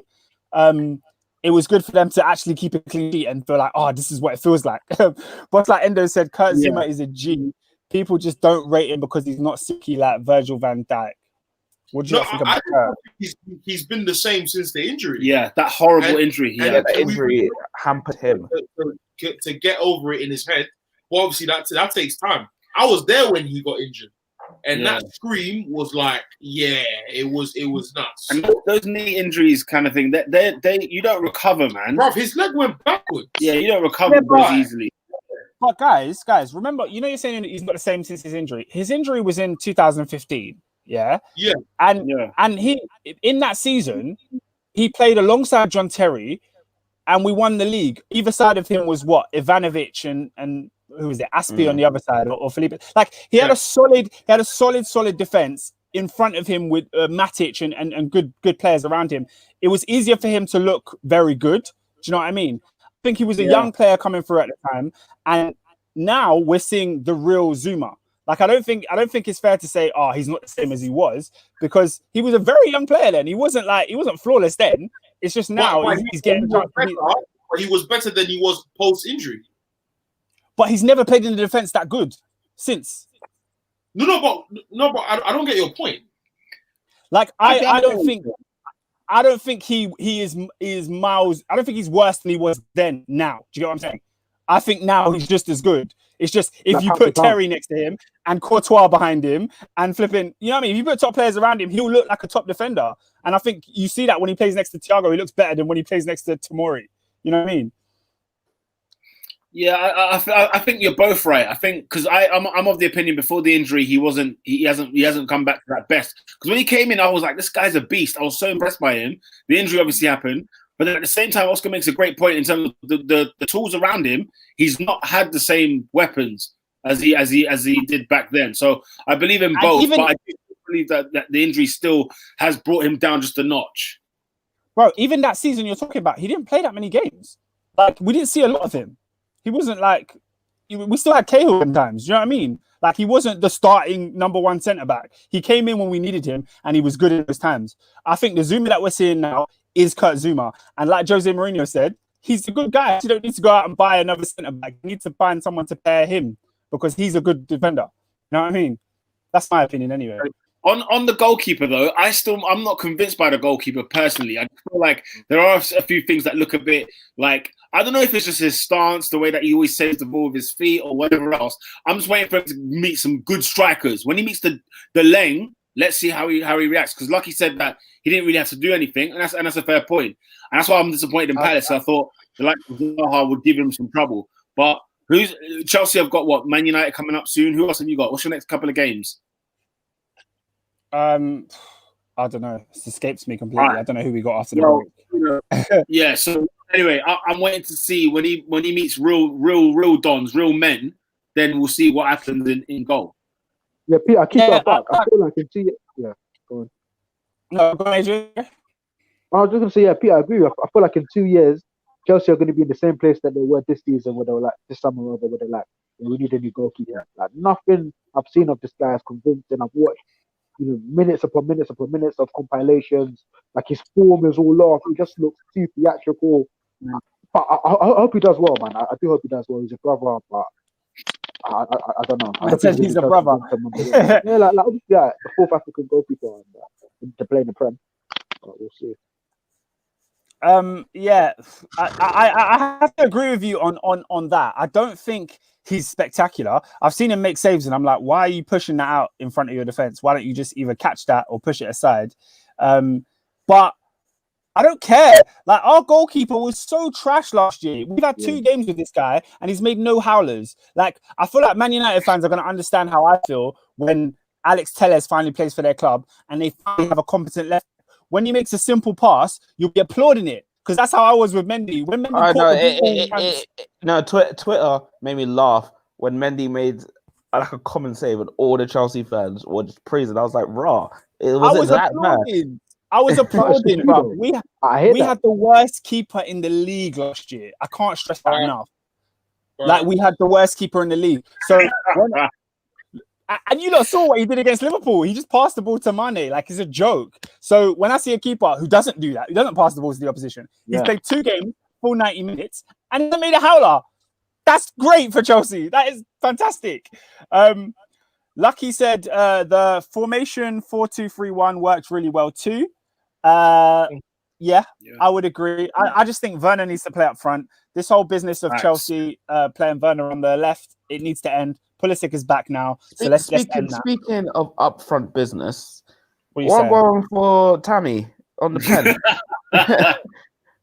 That was a bit. What's happening there? The English boys, man. Let's stay out of trouble, man. Let's stay out of trouble. Do you know what I think it is? Yeah, I think Tammy won a penalty, and then Jorginho took it, the first one, and then the second one, Kai Havertz won it, and Tammy's like, "Nah, I'm taking this," because he didn't want the scoreline to be 4-0, and he started and not scored. That's what I think. That's what he felt like. You know, he scored open play. No, he didn't. Yeah, so I hear that. Yeah, he knows that, bro. After the international break, he's probably not starting for Chelsea because we've got Pulisic coming back. Werner's going to be up top. It's limited. So I rate the hunger. I mean, I wish it was a meritocracy, but under Chelsea, it's not always that. You know what that situation told me? That's just it. That's just it, bro. The guy needs to stop fighting people and start scoring an open play. Also, come on, he wasn't fighting anyone. I've seen Aspilicueta act like a captain because when Kepa was beefing with Sorry, I'm like, bro, you're just standing there. Like, what are you on, bro? Yeah. You see what I'm saying? And then when Ross Barkley took out the penalty against Valencia, it's just let him take it. Yeah, come on, bro. Like, and then this time around, man was on site. Like, thank God that he found a backbone, bro. Yeah, he shut it down. Aspie is not a captain, and he needs to be because he's sick. Yeah. Well, spot on, Ernest. 100% spot on. Like, I agree with everything you just said. It's so funny. Aspie and Lampard played in the same team. Like, I find that weird. Yeah, that is weird. But yeah, I agree on that. I'm happy that he wants to score goals and he wants to take the penalty. He's not ducking from that responsibility. But, bro, Aspie did the right thing. Step in, win the game, score the goals, bruv. Man like Dennis Brighton-Bark said, how do you see Havertz's development so far? I think he's cold. I'm so glad we have him. He's not like fully adapted to the league yet, but it's only a matter of time, man. He's a baller. You can just see that. Every touch he makes is class. He's looking for people. He's got the creative eye. He can find people. It's just once him and Werner get that connection, it's just going to be magic. It's going to be magic. I've only got positive things for Chelsea going forward. I don't think we were great against Crystal Palace, not by any stretch. I think we could have been so much better. We could have created a lot more chances, but to win, I'm just so happy about the defense. That's all I care about. I'm a big fan of him. Breaking news. What's the breaking news, bruv? Man United have signed Edson Cavani. Way. We've only been talking about it for half an hour. With that seven, yeah. Edison Cavani is the number 7 of Manchester United at 33 years old. Ooh, facts. Let me finish these Chelsea comments and we can move on. Let me finish these Chelsea comments and we can move on. Chelsea fans laughed when people called Lerner a German Vardy. He wishes he was that good. He needs a lot of spaces to shoot, and almost all of the goals in his complication vids were on the counter. Yeah, do you know what? When we signed him last year, I said all of those things. I said, bro, in the Bundesliga, man has bare space to run him behind. Bare. But we saw against Tottenham, he scored a goal with like 3 defenders in front of him on the edge of the area. So he doesn't always need space. And against some of the teams that play high lines that aren't great, he's going to get that space. I think he just needs to adapt to the Premier League. And with due time, we'll see him clapping goals. Right away, it hasn't worked out for him. But once he starts playing up top, I don't think we'll be worrying about that. He looks very dangerous against Brighton, not in the rest of the games. Yeah, I think Asashi is a good finisher. Quick question. With regards to the penalty, in my opinion, I still think you should have given it to him. You know, marquee signing hasn't quite worked out for him. It's his 4th game without a goal. Set him off. I don't see why Virginia needed to take it. I agree. I would 100%. I agree. I wanted Werner on penalties from game week 1. I'm like, let's get Werner taking penalties. But the situation we had last year, Chelsea lost a Champions League group stage match because Ross Barkley took a penalty that he was not meant to take. Right? I'm not having it again. Jorginho is our penalty taker. Let him take the pens. Yeah, we ended up finishing. Take the penalties. But Lampard's post-match on that scenario was fantastic because he was like the head teacher. He's like, he knows who the penalty taker is. I'm glad it's over. It's done. That's it. Yeah, done. No faff. At the beginning of this game, the manager writes on the board. Penalty taker number 1, penalty taker number 2, penalty taker number 3. Yeah. If number 1 is not playing, then it goes to number 2. If number 1 is playing, then he takes it, bro. No more of that faffing about. Shouldn't your main number 9 be number 1? It's not playing. Because that's what I said. That's the point. How many league goals did Tammy get last season? 15. He would have got way more if he took pens. I was saying potentially that's a 20-goal season in the league. No, bro. Adrian, they were a bit crank, you know, like it wasn't like that though, bro. It wasn't. What are you talking about? It weren't 15. He scored 15 non-penalty goals. He's 15 or 15, bro. Don't ever try this. Don't ever try this. He scored 15 clean goals, bro. He scored 15 clean goals. Very liquid clean. You see me? I was not convinced. I don't know what you need to be convinced about. He put the ball in the back of the net, mate. Listen, he is as convincing as Gabriel Jesus. That is it, bro. but I don't get your point because Gabriel Jesus scores goals. No, because those 15 goals were not those 15 goals were not 15 goals where you're like, they weren't consistently impactful. They weren't consistently impactful as goals. They weren't Salah scoring the first goal and opening the scoreline all the time. Like the best performance he had in 15 goals were like Wolverhampton hat-trick. Like it weren't 15 like that, bro. That's complete air.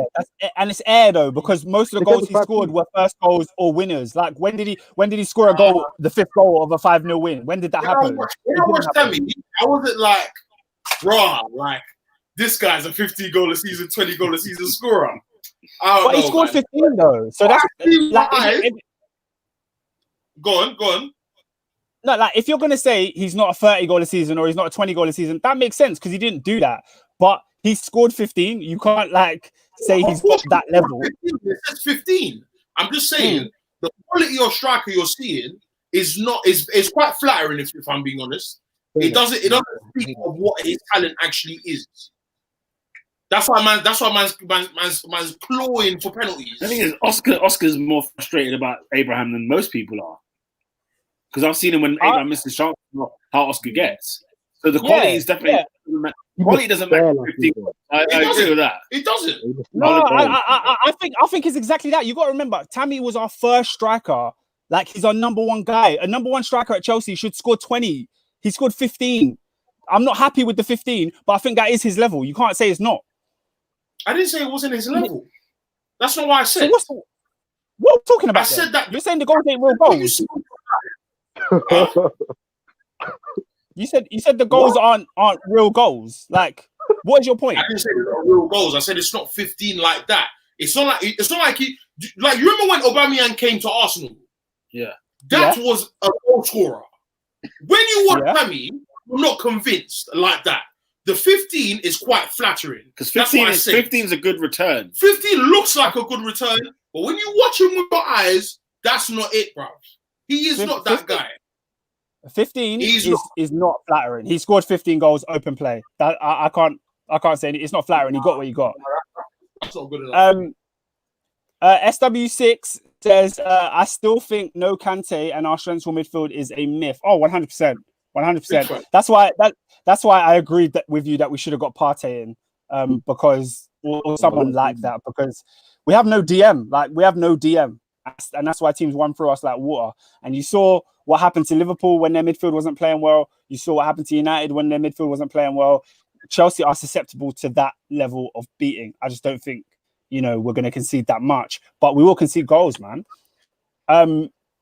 Boss Light Endo said, what are you man's thoughts on Jorginho? I think he's a baller, but he needs cover.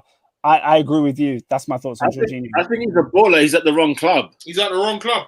I think he could do so much damage, like at Man City.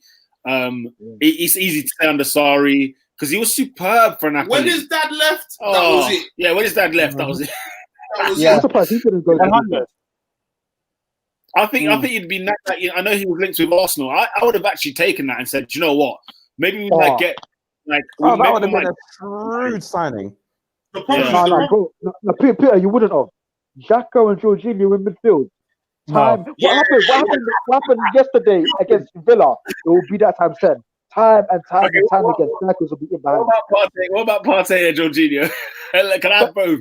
That could work. Yeah, fairness, that would work. But you would have You're right though. It would have only been one. And look, the way you painted that picture in my mind just now was horrific. Xhaka and Jorginho scared the life out of me just there. So I hear you on that part. Oscar, we need to wrap this up. Any more? No, I'm good on Chelsea. Cool. By the way, Leicester 0, West Ham 3. My God, what's happened there? You know what I'm saying? Leicester City, hello. West Ham United, hello. Maybe David Moyes should just stay at the stay wherever he is. It's working. You know what I'm saying? Lola O said, I'm not having George at my club.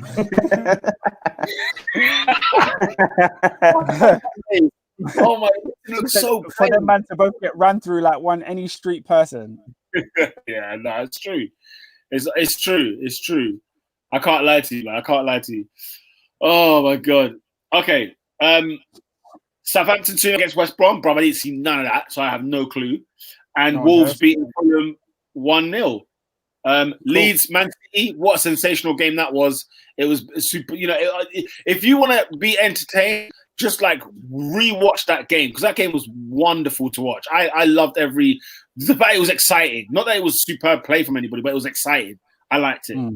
Bielsa versus Pep Guardiola is great. And then Newcastle 3-1 winners against Burnley, bruv, which is a mazine. Obviously, there's no games next week, but we will do our player of the week. Ollie Watkins. Oh, there's some hard ones in this one. There's some hard ones. There's some hard ones, bro. No, it's that four from that game alone. It is Watkins. This is the only time I would ever see him who will ever win that player of the week. The hat trick is fair. I was gonna say Ben Chilwell, because obviously he got a goal, an assist, and a clean sheet on his debut. So that's pretty sick. It's a very good debut. But then Grealish kept 3 assists, 2 goals. Yeah. I mean, the guy was instrumental, bro. He was really, really good. In the Premier League last season. I hear that. And scored a hat trick against the champions. Harry Kane, human son. Ndombele's performances, by the way, I'm impressed. Oliver Watkins. Lola O says Jack Grealish. I think I might have to slide. Yeah. Grealish is such a great shout. You know what I'm saying? It's such a great shout. I'm stuck between him because I'm not straight on Ollie Watkins. Because can I be honest with you, lot? Right? Ollie Watkins, he had a good game in it, but do you get what I mean? Like Ernest is 15 and Tammy Abraham scenario. That's Ollie Watkins scored a hat trick against Liverpool. When in the world is that going to happen again? No, but the eye test. Grealish was insane. Ollie Watkins. I watched Grealish have 3 assists and 2 goals, bruv. Come on. I can see Grealish. Ollie Watkins. Who ran the game? Let's think about it. Who ran the game? You know what? Grealish was on smoke. Grealish was on one. You know how we play through Van Dijk's legs. Bro. And what he did to Van Dijk? Twisted him out, put through his legs, and then blocked him in. And by the way, SW6 is saying about St. Maximin, bro. He came on, he was doing his thing. He was cold, bro. He was cold. Did he have the Gucci headbands? My brother. Full Gucci. Or he wear the Balenciaga joints. Footy Agendas has said it. He'll be the one that... Footy Agenda says Ollie Watkins scored the perfect hat trick. No, honestly, guys. Left foot, right foot, header. Ollie Watkins, can I be honest player of the week. He also missed the 1-on-1 and hit the bar from a couple yards out. In my opinion, Jack Grealish, literally, for me, if you say Grealish out of that side, there's potentially no party. He ran that game from start to finish. He was absolutely unreal. He decimated Trent. He decimated Van Dijk. Yeah. And plus, he got more goal contributions if you want to make it a numbers game. He got 3 goals and 2 assists. 2 goals and 3 assists. Like if you want to call it a numbers game. Honourable mention for McGinn as well, because I thought McGinn was an unsung hero in that game as well. He did a lot of dirty work, a lot of dirty work, bro. But got that ball rolling. But yeah, I'm with you. I'm with you on that one, bro. I'm with Adrian. Grealish was so good. He looked like Iniesta, bro. What the flip, man? Why'd you do this? Let's go around the table anyway. Let's go around. Oscar, who's the player of the week? Let's vote. Well, if Chilwell's not getting it, then I'll go Jack Grealish, man. He was awesome. If Chilwell isn't getting it. Goal assist, clean sheet. Goal assist, clean sheet, mate. On a new week, you probably would have. Come on, man. I don't think he'll ever get this chance again in his lifetime, so I'm going to Ollie Watkins. Oh, David. Ollie Watkins. Oh, he swung it. AD. Jack Grealish. I'm going Jack Grealish. It's free. Ernest, come on. I'm not going to lie, He should have come to United for £80 million. So I'm going to give it to my boy Jack Grealish. Just sneaks it. 3 assists and 2 goals is nuts. Against Liverpool. Yeah, that is nuts. In the big game, fam. Like, you know what's funny, You could have had any other striker other than Ollie Watkins. I don't think you can have any other player than Grealish. Like, Grealish should have put Tammy would have got a hat trick in that game. Tammy would have got 5 because we would have scored a 1-on-1 as well. Where's Wesley, fam? Just throw Wesley back in there, bro. Wesley would have left him for brace still. That's it. You ain't looking like that. Get out. It's funny because you still think he would score. That's what makes me laugh. Okay, there were plenty of goals. Who was the goal of the week? Son. Mine goes to Son. Oh, Son is there. Any goal of the week? Yeah. Pepe? I was gonna say. I think Pepe's in there. Nick Pepe. Oh yeah. Pepe was really good.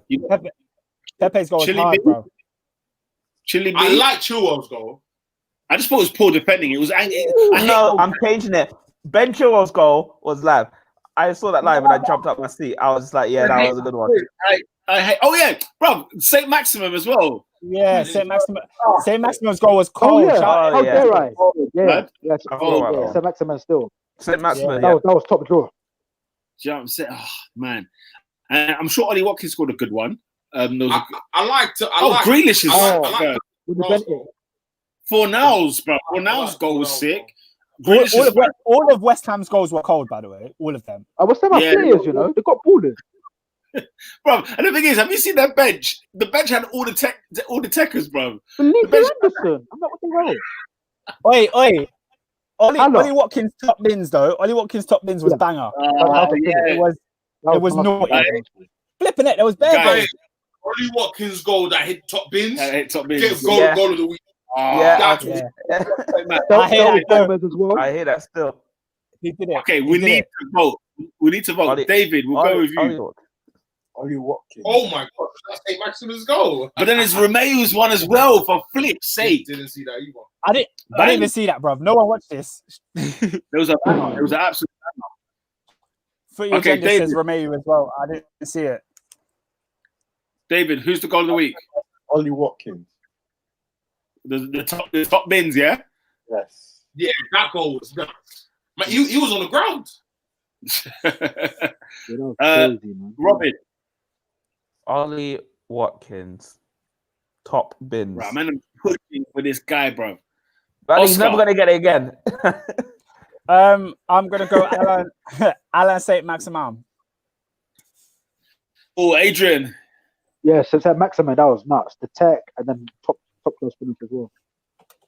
Oh, Ernest, who are you going for? I said already, Watkins. Oh, so that's 3 against 2. Do I join in with St. Maximum as well? The thing is, I like St. Maximum's one, man. I'm not going to lie. I'm going to go Ali St. Maximum. So it's a tie. So we need to go with the votes on the comments. Let's go with the votes on the comments. Who's got more votes? Ollie Watkins or St. Maximum? No one. The thing is, only SW6 has spoken about Saint Maximum, but then he also spoke about Ollie Watkins. So he said more Ollie Watkins. Fair play. Yeah, he doesn't know. Lola said Gucci headband, so I think we know who she's on. With a last minute winner. That's a last minute winner, no? Lola's basically part of the podcast now, so she may as well get that. Injury winner there, bruv. Yeah. Okay, so St. Maximum gets the goal of the week. Team of the week. No brainer. Villa. It's Villa. Is it over Tottenham Hotspur winning at Old Trafford? No, it's Villa. It's Villa. It's Villa, Peter. They beat the champions. I don't know, guys. Southampton look good today. Look at Wolves get tidy. You know what I'm saying? They get a nice 1-0. A struggling 1-0. Spooky bump time. But then, what about West Ham at Leicester? Can we move on, Peter? Leicester won 5. It's Villa. All jokes aside, no contest. It's a full house. I like SW6, bro. You're making a shout there for Tottenham. I hear that. Nah. No one agrees. So we're gonna go with Aston Villa, the team of the week. David, who is not that guy this week? I leave that up to Ernest or Adrian, bro. You know what? I just have to do it off the dome. Established in 1892. This institution became one of the biggest football clubs in Europe. They've won the league, I believe, 19 times. Most recently, earlier this year, in fact, I think they've won the League Cup about 8 times. Won 6 Champions League trophies, 6 European Cups. Been won the UEFA Cup 3 times. So this is a team with pedigree, and it's got a long, illustrious list of top class players. You know, you can date back to your Kenny Dalglish's, your Ian Rushes, to your Steven Gerrards, to your Luis Suarez's, and then we can even go as far as to date it to the modern day, to your Virgil van Dijks, to your Roberto Firmino's. However, that performance from top to bottom was genuinely one of the worst things that I've seen. And unfortunately, the whole club, from Jurgen Klopp to the coaching staff to the players on the field, Liverpool Football Club, you're not that guy, bruv. Sort it out. 7 is unfathomable. Obviously, like. Oh no! Ernest has got an honourable mention. I've got a line. Line it up, bro. This week I'm not involved. Dave, I got you. I got the assist. In 1878, Newton Heath FC was founded. The Greater Manchester region of Trafford. Oh my God! Yeah. In 1902, it became known as Manchester United FC. Since then, we have entered through peaks and troughs. Peaks and troughs. The highs and the lows. And the lows. The highs and the lows. We have encountered some incredible, fantastical, euphoric, ecstatic moments at the club. But there's a certain individual or certain individuals who I genuinely believe are part of the Illuminati who have forced us to consistently wallow in the abyss that is the post-Fergie era. The abyss. We were not in debt before the Glazer family came in 2005. We are currently in debt. At one point, it was $1 billion. Yeah, we have seen the likes of Cristiano Ronaldo, George Best, David Beckham, Brian, Ruud van Nistelrooy, Schmeichel, Ruud van Nistelrooy. The only black strikers we recognize in Dwight York and Nicole. Yeah, potentially one of the greatest black boys to play this game in Wayne the Brain Rooney. Captain Roy Keane. Yeah. Rio Ferdinand. Yeah. Made my boy Vidic want to leave in January. Yeah. Oh, man. Patrice everyone crying tears on national TV. Why is this to a racist that calls out Latin people? Hey, you said I don't believe this is racist. There was your evidence there. Our team gets floundered by a once Man United manager, Jose Mourinho, who sat there thinking, this is football heritage. Yes. I was thinking of that press conference. What we have seen is a catastrophic catalogue of errors. In the last 6 months, COVID-19 has hindered all of our plans, hopes, and dreams.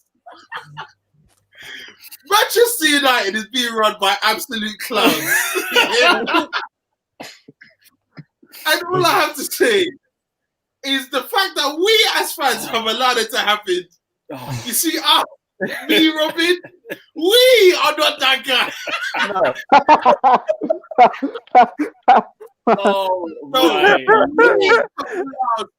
This touring time to carry on at the club.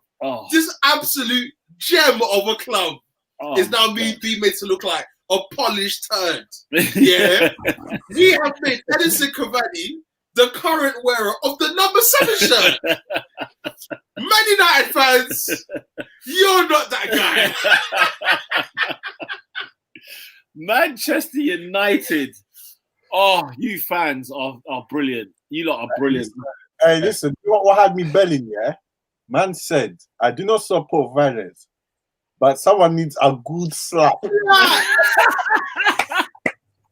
Oh, man has to resign live on air. He asked Sky. He said, "Sky, please." Oh man, Sky, yeah. Can you terminate my contract? Oh my God. It's the fact that he references Sanchez, yeah. He references Alexis Sanchez, you know, he said the other day. And then he's like, I want to terminate my contract with Sky right now. There was still a game to go, by the way. There was still another match to be played, and the guy wants to terminate live on it.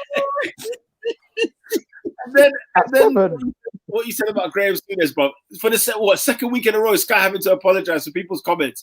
First it was Evra and the Zaha thing with David Moyes, and now it's this one. Oh my God! What did Souness do? Bruv, when at half time, obviously Lamella Martial sent off, right? So they were discussing the sending off, innit? Yeah, you know how Lamella acted. Yeah. This is like, you know, like we know this. What do you say? We know this from the is it the Latin community? Right, hi. The minute he said it, like I was sitting there with Oscar, like, ooh, this is. And it's the fact he tried to go on like, yeah, we English, we don't cheat, we don't. No, he didn't go on like he said it. Bruh. He said we Brits don't do that. I said, you got to be kidding me, Souness. I was like, I could name all the Brits. I could pull out all the Brits right now, all the diving, cheating vermin, the whole lot. And oh God, honestly, it was full form on Sky that yesterday. You know when they had to apologize? Yeah. No. Bro, was it Kelly Cates? No, David Jones this week. Kelly Cates had to do it the week before. Yeah. People at Sky are treading water, bro. They're treading. Whoa. Oh, by the way, as an ending to the speech, we turned down £25 million for one Daniel James. Yes. £25 million. Leeds. What? Is that Sterling or Naira? In the world strikes again. Honestly, I think we should have a running series called Man United Strikes Again. I genuinely believe that it should be part of the show. Oh, we might have to add it, bro. No, honestly. It's the fact that it's this, you know, like back in 2014, we thought this was Banter FC anyway. Yes. Yeah. Now we in 2020, and it's still the same thing. Season 7 of Banter FC. Oh, mate. Season 5 of Unlocking Pogba. Honestly, we have been on this running fixture. By the way, we didn't discuss Paul Pogba's giving away of that penalty, which by the way was freaking hilarious. Oh my days! How much time do you? Oh, we don't have any time. Yeah. Do you know what else we didn't discuss? Yeah, we spoke about Harry Maguire like pulling Luke Shaw down. Yeah, but we didn't even talk about the header that came before it when he tried to head it back to De Gea, and he just heads it to Shaw. Terrible. You know what? The problem with the last 2 weekends we've had on this pod, right? There's been so much to talk about. There's been so much going on. But I want to know, who is dumber? The club that bids 25 million for Daniel James or the club that turns it down? Which one's worse? Definitely Man United. No, guys. If Leeds are offering 25 for Daniel James, Bielsa knows what he's doing. He knows what he can get out of this guy. He knows that. Man United don't know what to do with him. That's what it is. Surely Man United should surely take the money. Surely. The kid's he's not a terrible baller. We saw at the start No, he is.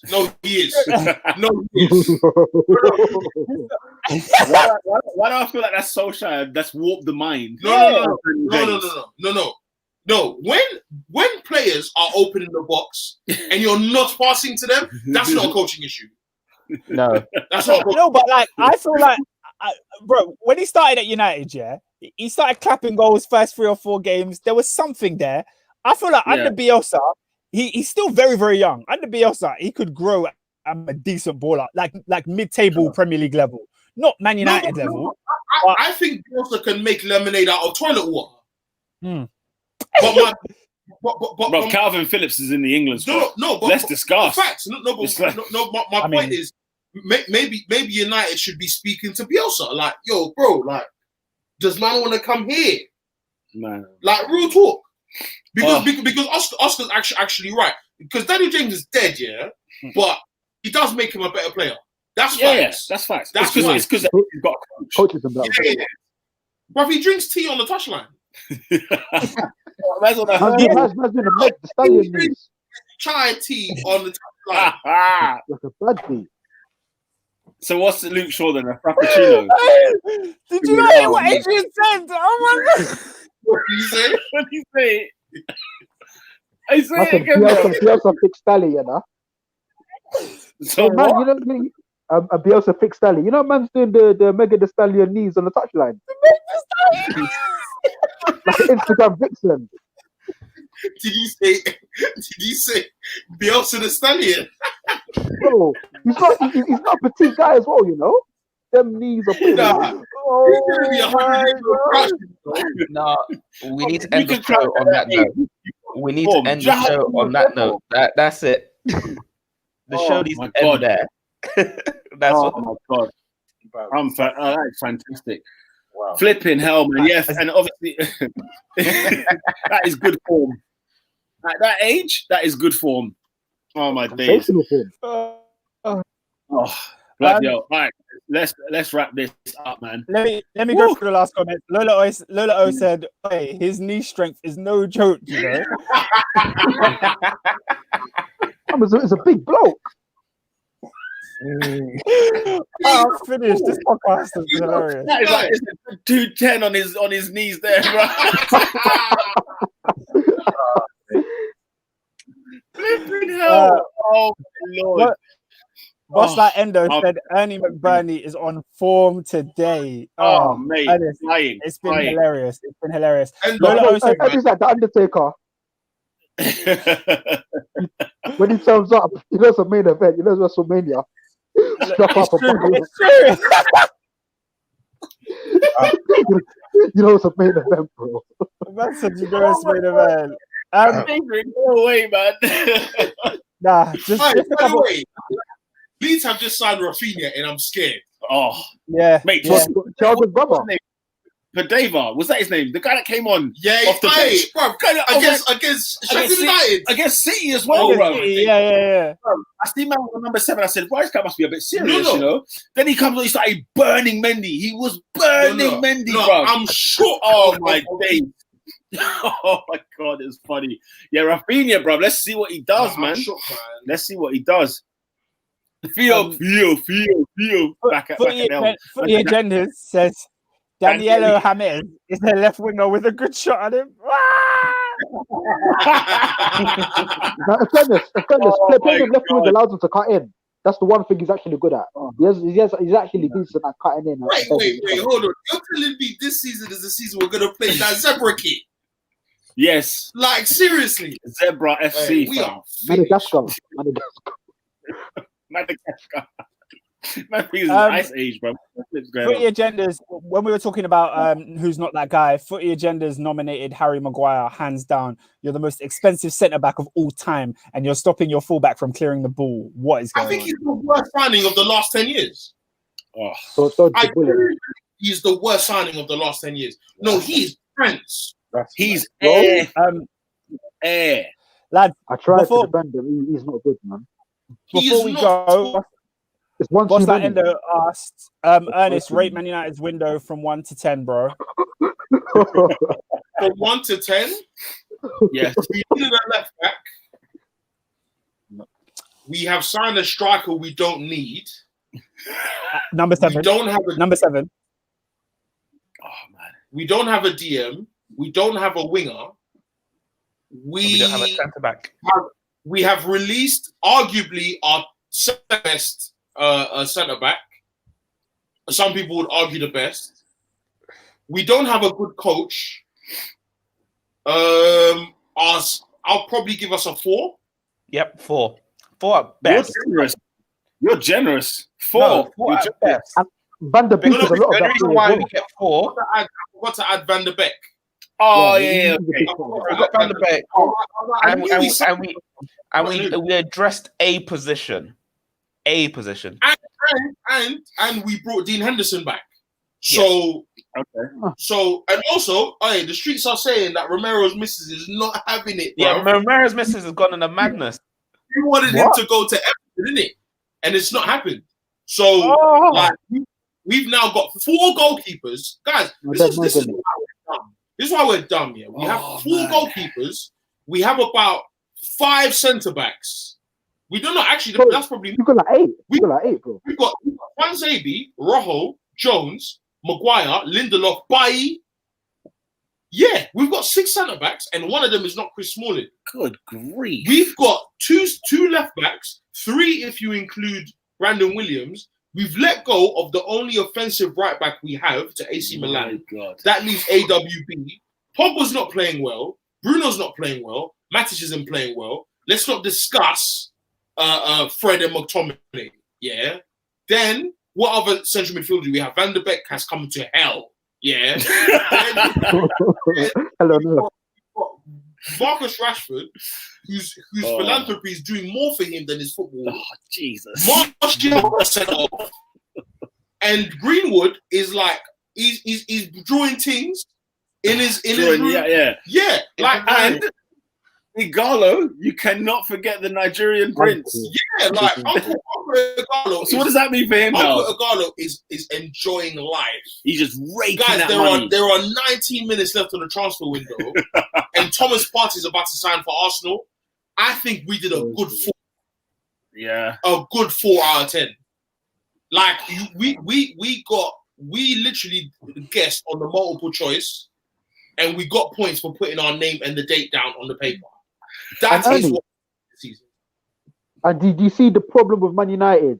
So you've got Igalo in for 6 months in January. Not the best signing in the world. There to do a job. You then re-signed him for the season to then sign Edison Cavani. He was a free agent, and you knew he was going to be a free agent on deadline day. What the hell is wrong with this club? The dumbest club strikes again. Oh my God! No, guys, I'm telling you, strap in. This is going to be the funniest season you've seen Man United. Oh my God!